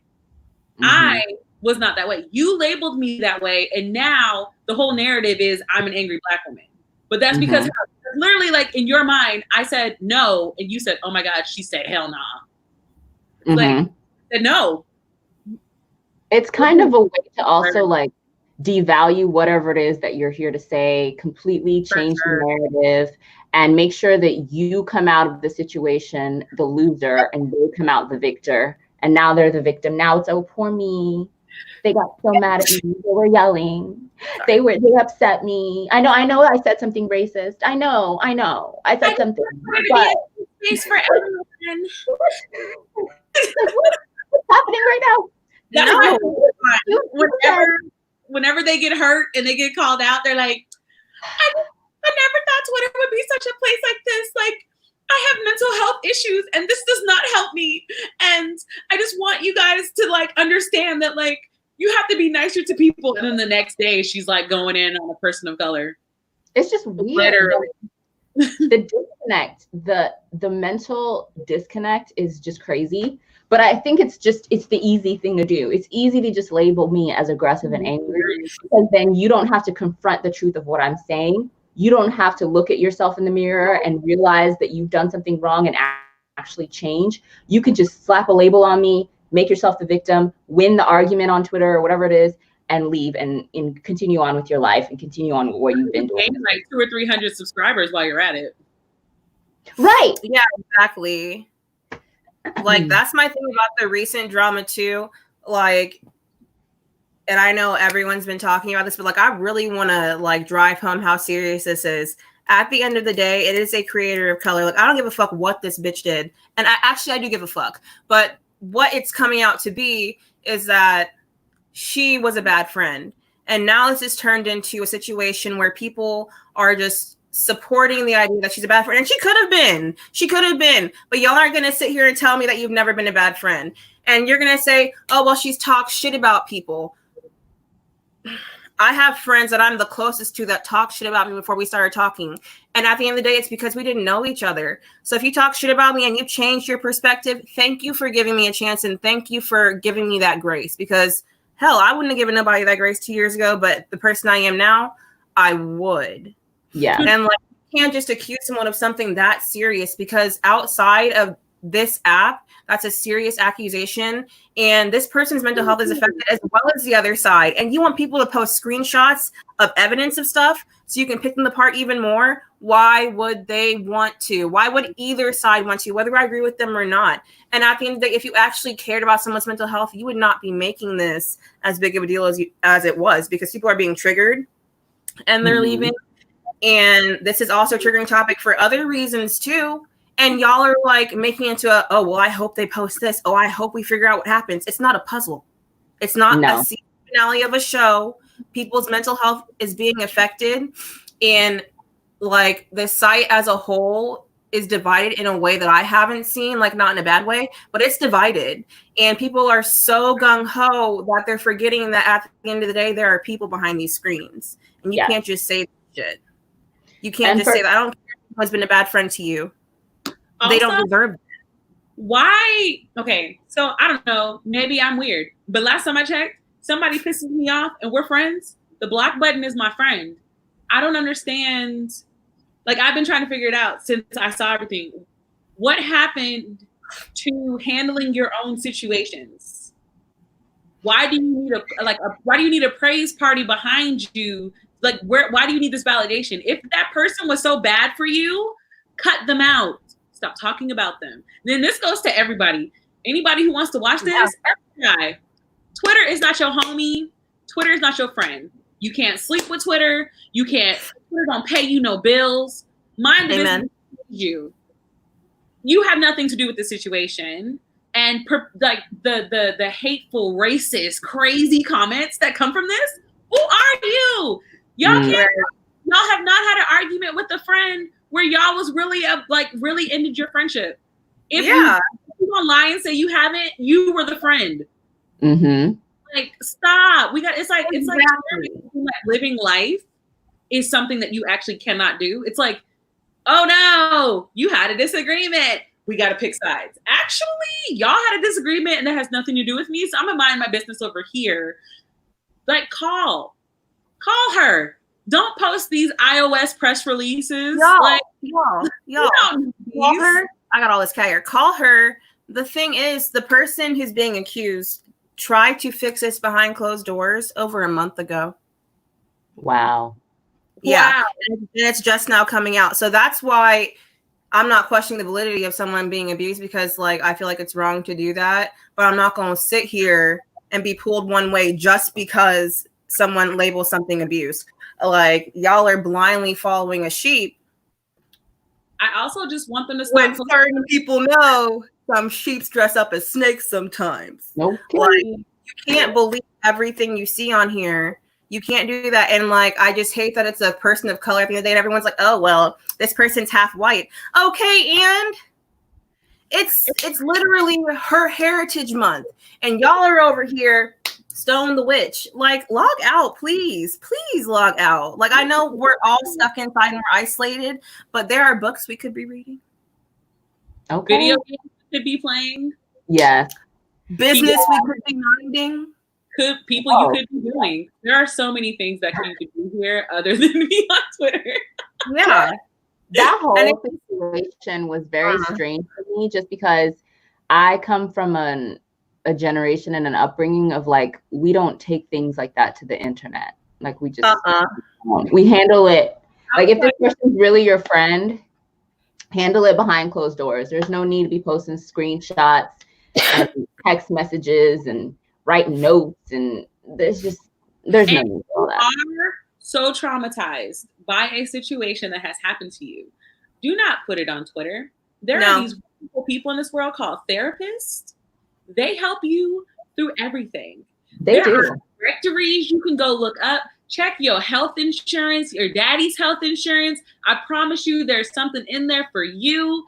Like, Twitter is the worst place to put your business out and look for help. It is the worst place. It'll be a 16-year-old telling you to go fight her, and you can go listen to this. Like, ugh. I know. Whenever I see them do that, I'm amazed. I'm like, what the? Is this really happening? Well, my favorite part. Well, I'm sorry, baby. Go ahead. No, my favorite part is when they always say the same thing. They're like, I debated on whether or not I should speak out about this, but I feel like I need to speak out about it. And I'm like, why? Like, this is not some grave injustice that happened to you that is now affecting your livelihood. This is not like police brutality. This is not like some huge thing that happened to you that now you need to make other people aware so it doesn't happen to them. Like, this is literally an interpersonal relationship between you, interpersonal issue between you and another person. And so why the heck are you like, I debated for so long as to whether to expose? And I'm just like, okay, well, when you start off with that, I already know this is self-serving. Yeah. Self-serving post. You're trying to gain sympathy. You're trying to start a witch hunt. You're trying to gain clout, whatever it is. I stop, like, everything that sentence negates everything they say. Because they were a crappy friend to you, they might not be a crappy person to someone else. Exactly. That's what I'm saying. And it's like, I'm sorry that your relationship did not work out, but people aren't meant to be friends forever. Like, you don't have to sit there and take the bullshit. Like, I have people that I was like not obsessed with, but like we were super close, talked every day. And now I'm sitting here like, damn, I was stupid and I didn't know it. And that's on me. I have to sit with that at the end of the day. And there were people Olivia's my best friend. And we had a friend, and that outside party hurt Liv in a way where I was seeing red. Like, I was ready to pop off on the TL because she had the audacity to subtweet while my friend was grieving. And I was like, if people knew what you did, they wouldn't be supporting you. And you're over here blabbing off at the mouth because you feel hurt and you're guilty because you lost a friend by your actions. You cannot take your personal business on the TL. And that's something I've had to learn too. I've had public thoughts on the TL. I've drug friends on the TL because I didn't care. I didn't know that many people were watching. And I've had to learn that I can't do that. And you're like, you come on here with a 5-page note that you typed up instead of sending it to that person and trying to heal from that. But you're trying to sway 1,000 people, and people are like, oh, this person couldn't possibly, this person has to be the abuser because their sub count is this, their sub count is that. Oh, so you're telling me that sub count equates to character? Hey, and the more like Johnny Depp's wife claimed that he beat her. Am I not mistaken that a video literally came out where her? Girl, I'll get off this bed. I said that I'll get off this bed. Stop. Stop. All I'm gonna say is I will never assume that somebody has not been abused when they say they've been abused. But what I won't do is automatically jump on one side until I hear all the facts have come out, honey. Last time I checked, Disney took Johnny Depp off the entire Pirates of the Caribbean series. For what? For what? Because old girl said he was beating her, and he released one tape,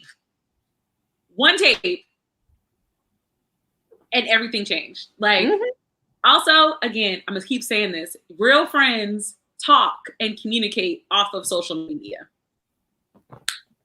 Just remember that. Like, I have friends that I've met on social media, and we don't even talk on social media anymore.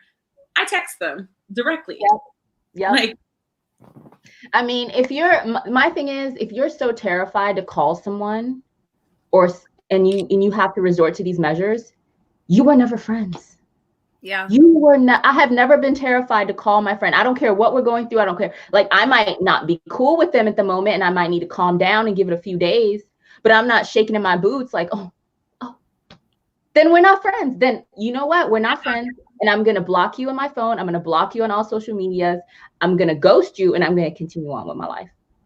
And also, like, if your other friend group is so supportive, where were they to tell you to get your ass out of that relationship? Where were they to stand up for you because they loved you so much? Because my friends, I'm going to tell you if your other best friend is acting wrong, and I expect you to do the same for me and tell me if I'm acting a fool. And my thing is, okay, so you're saying there's two sides to every story. I've seen 3 stories that corroborate the same thing on one side, and I see there's 2 sides to every story on the other. And I've been a part of group chats with that other group. I've talked shit with them. I've done the immature bullshit that everyone hates. And you want to know why there are no screenshots on the other side? Because that would require them to expose themselves as well. And I've been a part of it. And listen, post them. I want you to, because everyone would be canceled. We do this all the like people. It's like Twitter creates this idea of perfection that doesn't exist in real life. Like, right. We say things in friend groups that we would never say in other situations. Never. Brittany and I always joke about this. Brittany, Troy, and I always joke about this. Like, if our group chat was released, I mean, I have days where I just feel like dragging a person. And I will write it in the chat, and they'll be like, "Who is this person?" My coworker. Wow, like that's what friends are for. But like, one thing I learned as I got older is just because they're your friend now doesn't mean they're going to be your friend tomorrow. Yeah. Everybody has their season. Everybody is not a full-rooted part of your life. There are tree branches and leaves that are your friends today, but when the season changes, they will literally break off and fly away. Mm-hmm. You can rake them into a pile to collect them, but at the end of the day, they still go in the trash. Amen. Ooh, that was good. You better say yeah, with the gems today, Brittany. The gems. Really. Real life. I have to call him and be like, Dad, I used your line in a live, but don't watch that live.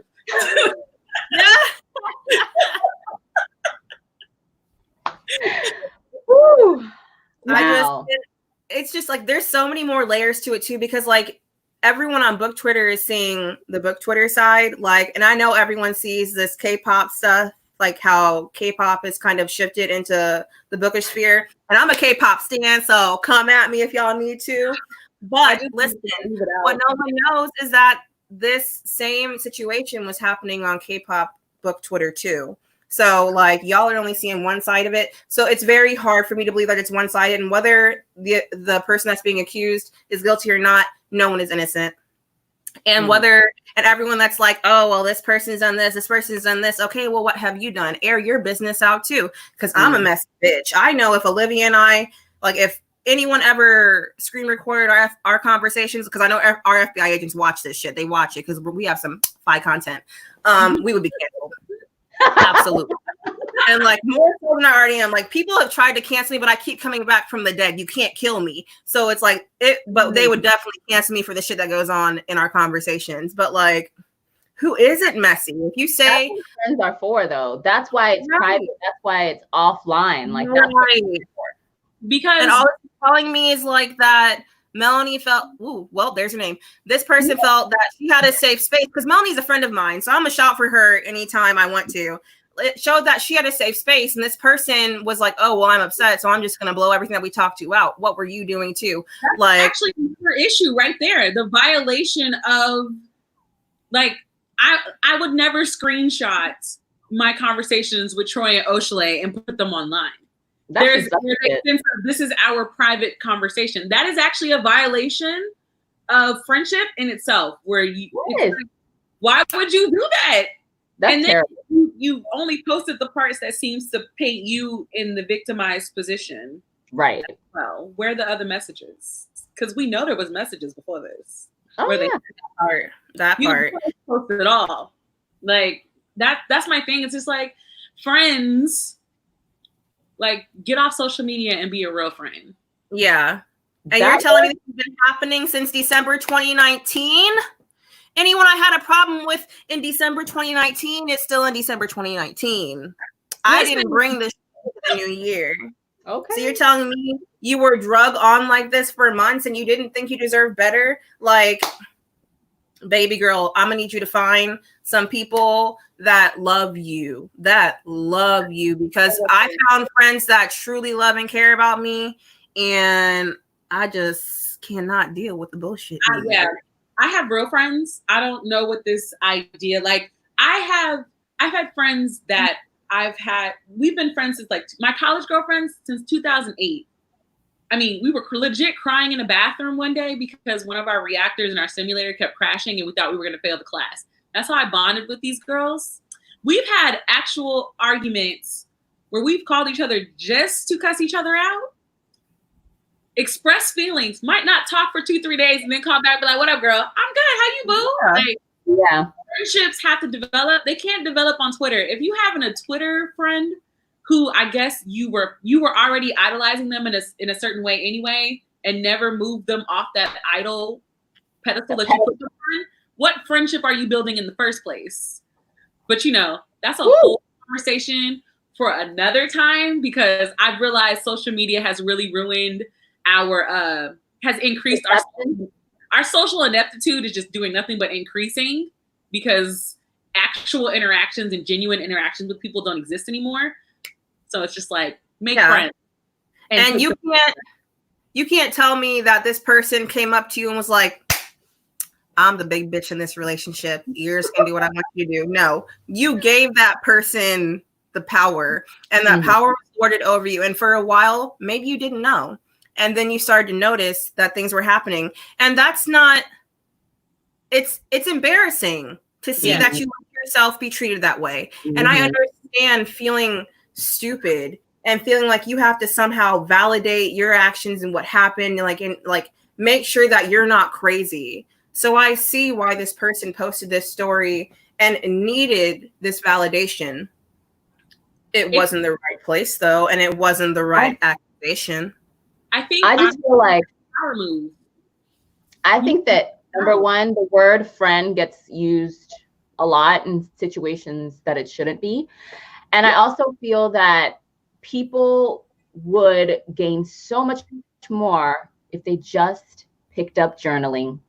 I tell everyone this: if you can't afford a therapist, I understand. If you don't have insurance, I get it. You need to just write this stuff down, because the stuff that they posted is the kind of stuff that I would have written in my journal. Yes. And I would have gotten it off my chest, and then I would have just moved on. I would have taken it and moved on. I would have been humiliated and allowed myself to feel embarrassed, been like, you know what? This sucks. Gotten it all out on the page, closed the journal, and moved on with my day. I would have read it like, "Ooh, girl, you struggling." Right. Go back 2 days later, like, ooh, I'm a different person. That little pep talk, you go back and be like, oh, I went through that, girl. I made it. I'm straight. Like, yeah, it read like a journal entry. And then what I realized is, even if you were in a situation where it was an abusive relationship, because those things really do exist,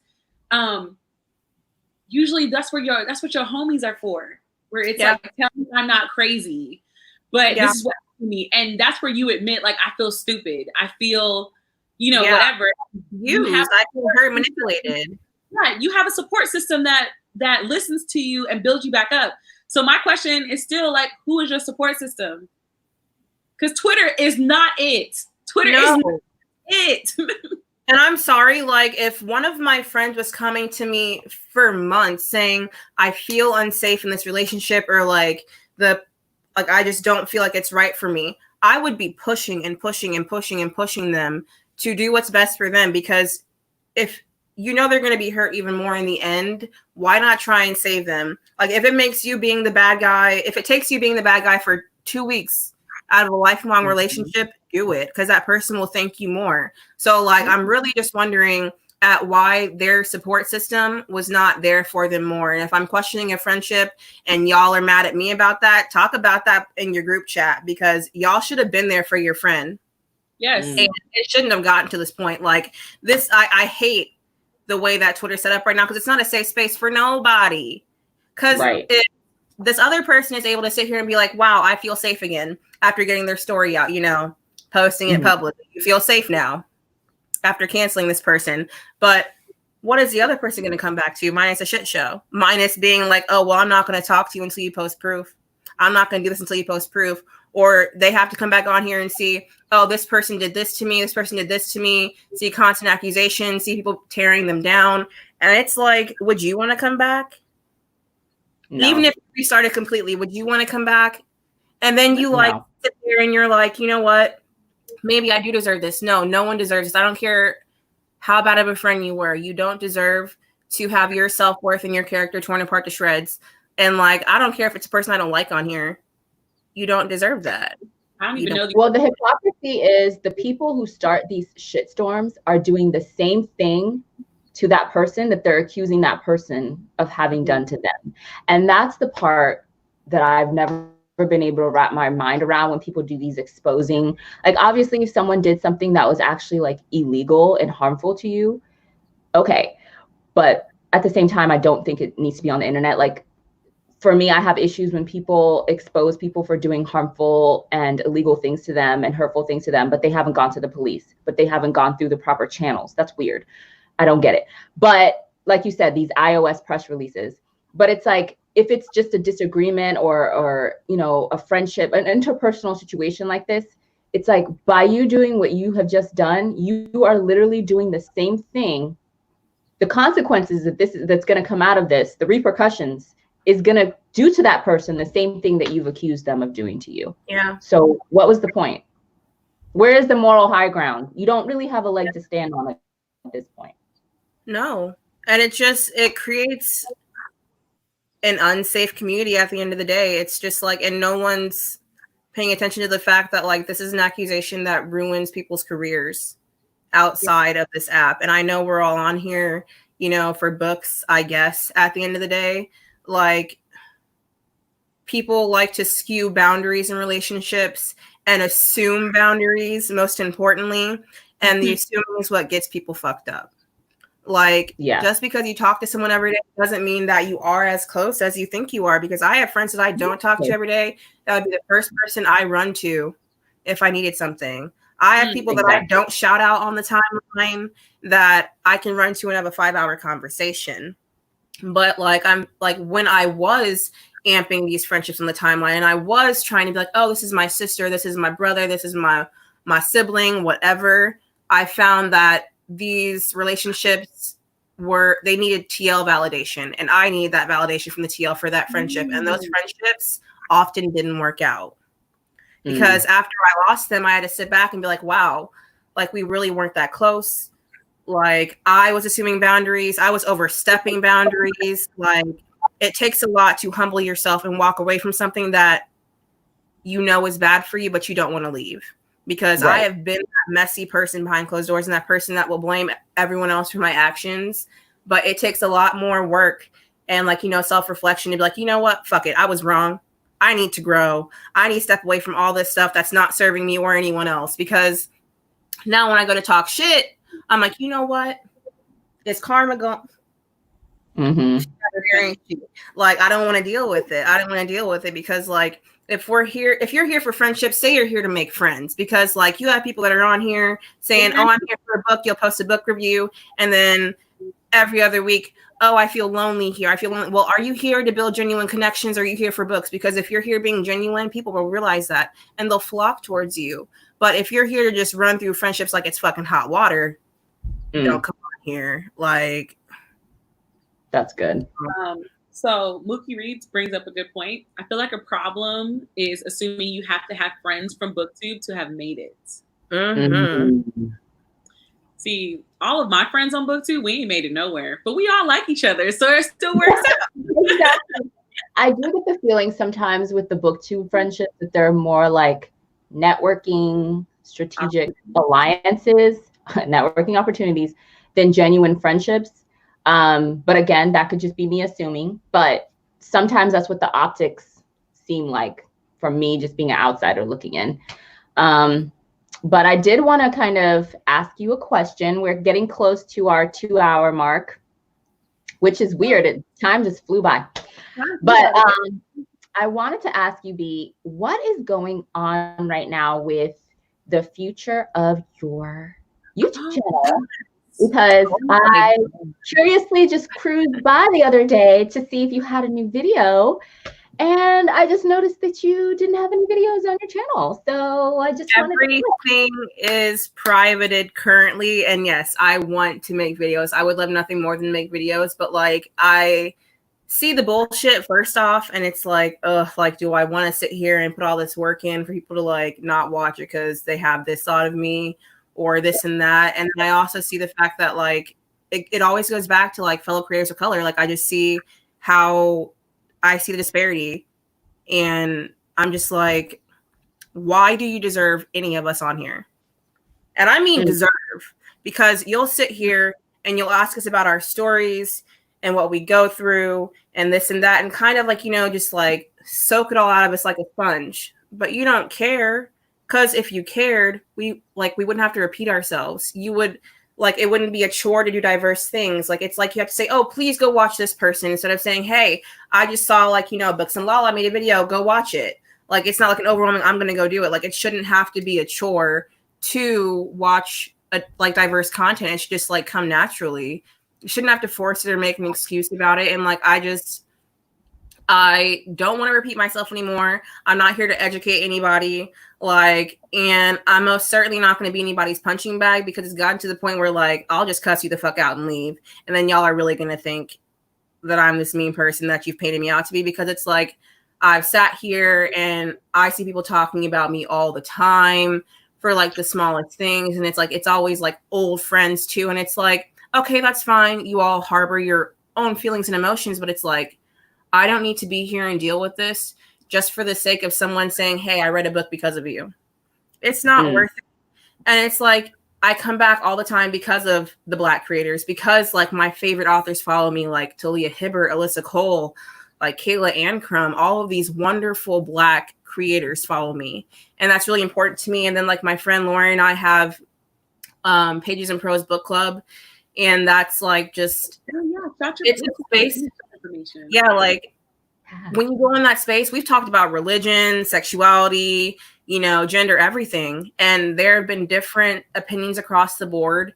And it's still a safe space, a comforting space. And like, you don't have to be in there. You can leave if you want to, like, but just make sure that like, if it can be fixed, it can be fixed. And like, that's why I keep coming back, because there are always shining lights in here. But as far as BookTube goes, Lord in heaven, I'm going to need them to get together, because BookTube on Book Twitter is the reason so many people leave and so many people don't stay. And like, I'm not going to sit on here and preach about stories that deserve it to people that aren't going to listen and who are going to like scroll back to my videos 28 days out of a year and then kick you to the side the rest of it. And I'm not going to continue sitting here watching my fellow Black creators not get the props that they're due. Like, I just can't sit there and swallow that stuff. Like, y'all are really over here consuming white mediocrity on the daily, willingly, and letting these people monopolize a lot of facets of this community, but you're not giving any people of color that same thing. And it's like, I know segregation is not the way, but can we get like a BET or something for BookTube? Because I've been wanting to do a book. I'm starving out here. I'm starving out here. I need everyone to actually be about what they say they're about, because yeah, we have allies at the end of the day, but you retweeting stuff is not going to help me. You saying, oh, I read this Black book is not going to help me, because your white experience is always going to be different than my Black experience. Right. And I can tell you about it as much as you want to. And you can say, oh yeah, I get that, but you don't. Because at the end of the day, when I walk outside and you walk outside, it's two different ball games. And when I log on here, I have to deal with not only the ball game I walk outside to, but this one here. You don't. Until they get their shit together. I'm not educating nobody. I'm nobody's mama. Y'all gonna get this content whenever you get it. And if I show a video, I show a video. But that's the thing. Like, the world does not revolve around me. I am not the pinnacle of everything great and diverse on BookTube and the pinnacle of truth on BookTube, because there are plenty of other creators of color and Black creators that do the same damn thing and a lot more eloquently. I just don't hold back. And I'm not going to keep getting shit on for these white folk. I'm sorry. Because that's why I'm not going to no BookCon, no BookNet Fest. My fact they don't want me there. My mouth has no filter. To be clear, though, we showed up way thicker than we thought we were going to show up at BookNet Fest. And it was a good time. I'm not like, when we finally realized how many of us it was there, we were like, first of all, didn't know that many of us were here, but since we're here, let's all party together. It turned into, like, I think if you ever decide to go to any of them, BookNet Fest is the one to go to, because we were there and we were like, didn't know there were that many of us. I would love for like a Black creator convention to happen. I mean, like Black. I mean, like, if your skin's Scarlett Johansson, don't come in. And Gary, if you're watching this, you heard that, so you can go ahead and get started. Yeah, because I'm not a planner, but if somebody wants to make that a thing, I already have an idea of what the name would be. So drop it. What's good? It would be the Black Book Summit. Let's go. Okay. You gotta sound like we about to show, like, I envision like double doors opening, and then we all walk through with like our best dress and our favorite books in a bag. That's the vision that I have. With like everybody with a different hairstyle, or a fro, or a head wrap, or gigantic earrings, or a lip piercing. I see so many diverse people walking through the door that it gives me like chills. Like, it's like the beginning of a movie, but completely nerded out. That's my vision. Yeah. One day. But see, it might have to be a Zoom meeting, because you know how it is when you try and get Black folk together to make a trip. You know how it is. I cannot. She said it might have to be. They said that might have to be a Zoom meeting. Where's the lie? No, where's the lie? I mean, it's all facts. And even the Zoom meeting took forever to try to figure out. So literally, you can't ever get nobody to congregate at the same time. I hate it. It would have to be very meticulously planned. And they probably still wouldn't show. Listen, I would be there. Oh my God, that would be amazing. I would be there too, just because I feel like after quarantine, everyone's going to be ready to get out the house. Well, before 2020 came and just ruined all my plans, I had the original plan of going to meet in Jerry in Canada, and we were going to do this train trip where like it's a train that goes like through Canada's like the beautiful parts of Canada. And I was like, it's going to be nothing but book reading and scenery and us taking photos for our Bookstagram. That was literally what the trip was going to be. And I was like, why can't we just expand that right now? That'd be beautiful. Listen, then when my extroverted battery is like out, I can literally just go to my little train car, be like, I'll see y'all later till I recharge. slide the door shut, recharge, read my books, still get to relax. Like, I've had thoughts about this for a while. It's just that I'm not a person that can plan events. Like, yeah, it's not my calling. Stressful. I do like the rise of like these online book fests that have kind of been birthed out of this. I know there's one coming up soon at the end of this month, if I'm not mistaken. I want to say Book Fest in Bed. I don't know if I'm saying it right. Is that the next one? Mm-hmm. Heather Aphrodite Reads is hosting that one. That's so cool. You guys have quarantine pages, right? Yeah. And listen, that's got some attention. I see that. I know. We weren't expecting it at all. We weren't expecting that at all. That was a wake up, look at the text message and go, I'm sorry, what? And then it was like, Mama, look at this. Right. I was like, all right, go off. Do that. It's literally just us meeting in a Zoom and silently reading together. Like we just started interviewing authors. Like I got to interview Tochi Onyebuchi, which is so cool. Highlight. Yeah, I'm interviewing romance author. I'm interviewing Christina C. Jones on Wednesday. I love her. I'm obsessed with her. So love her. I'm very excited about it. Yeah. I'm gonna be the support system. Her books are so good. I'm not a romance reader. So I'm not a romance reader, but I'll be there to support Oshale. You would love Christina C. Like it's literally unapologetically Black. Like it's like you walk in, you're kikiing with your best girls type shit. Like it's so good. So you would definitely enjoy it because it's realistic, Brittany. It's not. That might work because the book y'all got me reading right now, I'm so aggravated. Speaking of, don't forget, guys, next month is Throwback-a-thon. And next month we're doing our second quarter book pick, which is The Worst Best Man by Mia Sosa. It's a romance book that Troy, who is in the comments, hi Troy. And I am vlogging it as you guys requested.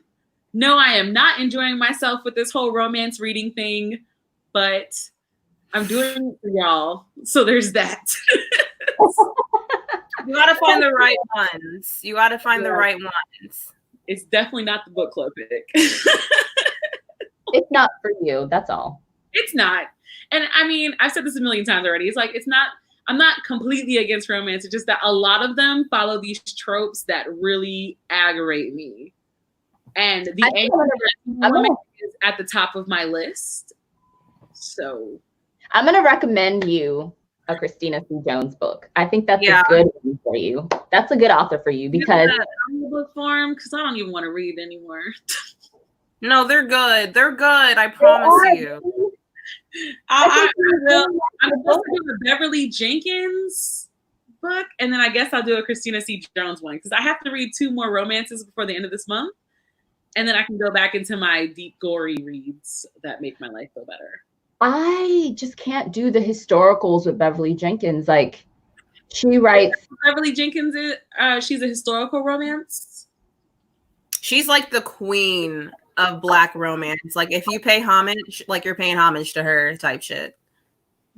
She was the original, you know, she kind of started the genre, but for whatever reason, her books just don't like appeal to me.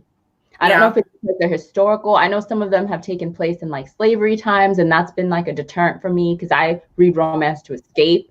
Like I don't want to go back into slavery times. Like I'm trying to escape into not slavery. I picked Beverly Jenkins because Abominable was legit in my my DMs. Like, so you're reading Beverly Jenkins? Yes.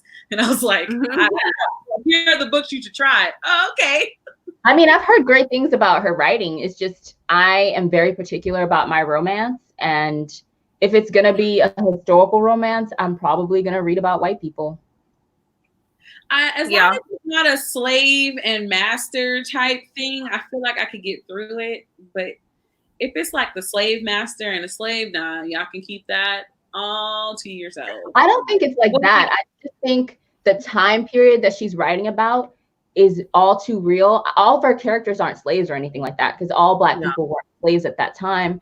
And she has very unique storylines, but it's just the time period itself, like I can't escape into that story. Like in the back of my the whole time is going to be trauma, struggles.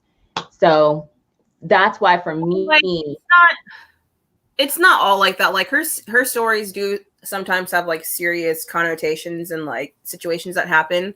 But like the one thing I love about Beverly Jenkins is that Black people are always like in the when I read Rebel, the Levac family was a wealthy Black family with a lot of respect and social standing. And that was one thing I loved. It's like she educated us on what was going on during that time, but she also made sure that Black people were always, you know, respected and like given the same opportunities as literally everyone else. And yeah, it had the dangers of like post-slavery in there and all the prejudices, but at the end of the day, it was really just about 2 Black people having a historical romance. And that's what I love, because she educates you.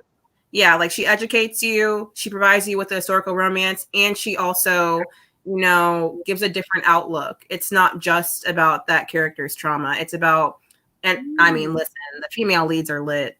They don't take no shit whatsoever. Like these are women that would probably be killed for their stances back then, but she writes them with such grace and such beauty. It's amazing. Like that's why she is the queen of Black romance, and I will die on that hill, no matter what. Listen, you sold me. I gotta pick up the. You might just sold me on my next romance book that I gotta read. You might just have sold me. Yeah, I have a next to me of her is like I'm about to pick it up. You don't even know. Yeah, because Abominable told me I should read Destiny's Surrender. So that's I was trying to get it from my library, but they want to act like they don't know who she is. So I put in a request to get her books bought for the library. So we'll see. But I'm just gonna have to get it off of a Scribd, or I think I can get it off Scribd. Scribd always seems to have everything. They do. So, that's so weird to me that their library doesn't have her books, because I distinctly remember being a child growing up and going over to the romance section, and she would have like a whole freaking rack because she has so many books. And she would be like the only Black author there in historical romance. She would have the only Black books there. Like she has been around forever. So for a library to deny her, it just seems wrong. I mean, when everyone's like Nora Roberts, it's like Nora Roberts, who I've never picked up one of her books, and she has what 500 out now. Why haven't one of the 500 appealed to me? I'm convinced the robot writes her books, but that's none of my business. Yeah, I don't even know if she writes her own books. She writes for 20 hours a day sometimes. Like she has a system in place. That's insane. It's crazy. Hours a day? Is she married? Does she have children? Honey, I think she's raised like 7 kids. She has like 1 million children. Yeah. I like the Nora Roberts books. I like are very, very specific. Like I can't just pick up a random Nora Roberts book. Like they're literally like 8 Nora Roberts books that I liked, and those are the only ones that I like. And she has like 5 million, but because she's very formulaic, and after you've read enough of her books, it starts to read like a script. And you know exactly what's coming. And whenever authors get to that point where they've written so many books that it's like a formula, I can't. That's when I get off the train. Nicholas Sparks. Yes. Not saying the other ones, but that's the first one I thought of. Nicholas Sparks is definitely up there. It's like, it's some white person in North Carolina. One of them is down, and the other one is a good guy, and he's gonna save her for the bad guy. Love. Why did you just drag him like that? Danielle Steele is another one. Oh God, that was somebody in the comments. So Let me tell you what though, Danielle Steele was lit in the 80s. Okay, if you want to read a Danielle Steele book, go back to her old books, because her new books are not okay. Her old books though. Drama upon drama. It's like a soap opera in a book. It's amazing. I never touched old books. Only her old books. Good to know. After this month, y'all know me. I'm going back to my fantasies. Elizabeth Acevedo is waiting for me to finish this book, or rather, wait for me to hear her audiobook because I don't read Elizabeth Acevedo's books the first time. I listen to her read them to me because, you know. So soothing. When you land right now, too. I need to start that one, too. I have it, but this is the month that I promised the book club readers that I would read only romance books and vlog as I read them because they all find my reaction to romance entertaining. So I promised them that I would do this. And all I keep thinking is like, why did I agree to this? Why? When did I agree to this? Are we sure I agreed to a romance? Because, man, I just want to be read to by Elizabeth. You just haven't found the right romance. Everybody has a romance for them. I fully believe this. Even you, Brittany. To be clear, Stars and the Blackness Between Them made me cry. See? But I don't consider that a romance. Like, it was a love story, but I don't consider it a romance, if that makes sense. Yeah, it was definitely more about the journey. Yes. I read it, but that's what I heard about it. It was beautiful, though. Like, first of all, it was a Black family who was A, still together, B, gardens, does yoga, takes spirituality in a different way. I was like just regular shit. I was like, regular Black people who aren't traumatized. My heart. God bless. Yeah, so I cried like a punk, but it's fine because, you know. No, I heard that book like any daddy-daughter scene type book, I'll be in tears. It's just what it is. Because it's just like, oh, a daddy who's not dead or in jail and he's dark-skinned? Right. Give it here. Give it here. Let me soak it up, please.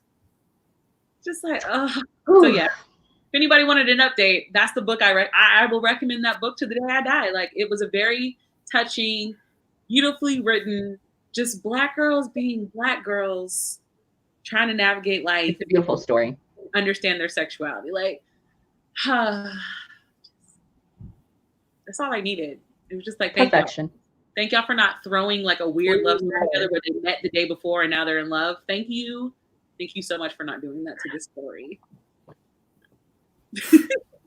Okay, I'm not going to rant about love stories anymore, but I think we're going to wrap it up here just because it's been 2 hours. You guys know we try to stay in that area. But first, we would love to thank you, B, for coming and gracing us with your words and your reading. Yes. I'm so glad somebody here that just speaks it directly out there and just lets the world digest what they can. It just, it was so great. And I would just like to say that no matter what you finally decide to do in terms of your booktube journey, we would love to have you back and embrace you with open arms. Because your videos are truly important and valuable, and they are like no other. So no, I love you guys. Thank you for the opportunity. No, I know. And like, if I do come back, it'll be people exactly like you guys and your support and everything that I do. I just hate that I'm a flip-flopping ass bitch because I'm indecisive on a good day. Okay. This is not to call out Troy, but Troy does the same thing. You good, man. Like, this is the same like I do it all the time. Liv is always like, okay, like wrap it up, get done with the speech, come on. So, you know, I'll most likely be back and be like, I don't fucking care, and then be crying in 2 weeks. But you know. But no, thank you guys for this opportunity. Because I haven't had the opportunity to like come on with a lot of I think the one Black creator I was on something with was Monty on my live stream. And it's just really refreshing to be around Black women because I know I am non-binary, but my experience, my entire life has been of a Black woman. And that's how I'm viewed. So I love that I was able to be on here with you guys. Like, yes. I love you. We'll figure out another topic to bring you back on. We'll just have to. We've been winging it this year, so we'll see how we do. We can just FaceTime and spill the tea alone. Listen, I ain't scared. Look. You know what? I'm always down. Now that you say this, I think I'm gonna figure out. I think I'm gonna create a Zoom one day for Black BookTube. I'll just create a Zoom meeting and send out a link, and send out a link in a time, and like if you want to join, you join, and if you don't join, you don't join, and see how many people actually show up. That would be hilarious. That would be everything. You have to do it now. I'm gonna do it. Like while we're talking, I'm like, now I gotta look at a date because I'm gonna pick a random day and be like, guys, grab your wine. Come in. Yeah, like we need a space where you can be like, look what this white person did. Like, can I please just talk about it? Because that's. Are you thinking about ending your booktube career and need to vent to fellow booktubers? Now's your chance. Right. Literally, support system. Oh, it's happening. That's going to be the closest we're going to get to Black Summit right now. I'm going to title it Black Summit. Y'all think I'm playing? I'm writing it. I'm writing it. I know you're not. She's putting them journals to work, okay? Oh, shameless plug. Go to Britney Shop. Buy them stickers. Support Black women. It is Mental Health Month. If you need some journal prompt stickers, I got you. We'll put a link to her shop in the description box of this video. But that is it for this live. Thank you, everybody who joined us. The playback will be saved on our channel. Please subscribe if you're not already. Remember to hit the notification bell so you'll know whenever we're doing a live. And we will catch you next month. Thank you so much. What? I said, don't forget, Throwback-a-thon is coming. Woo! Yes, do it. All right. Good day. Bye.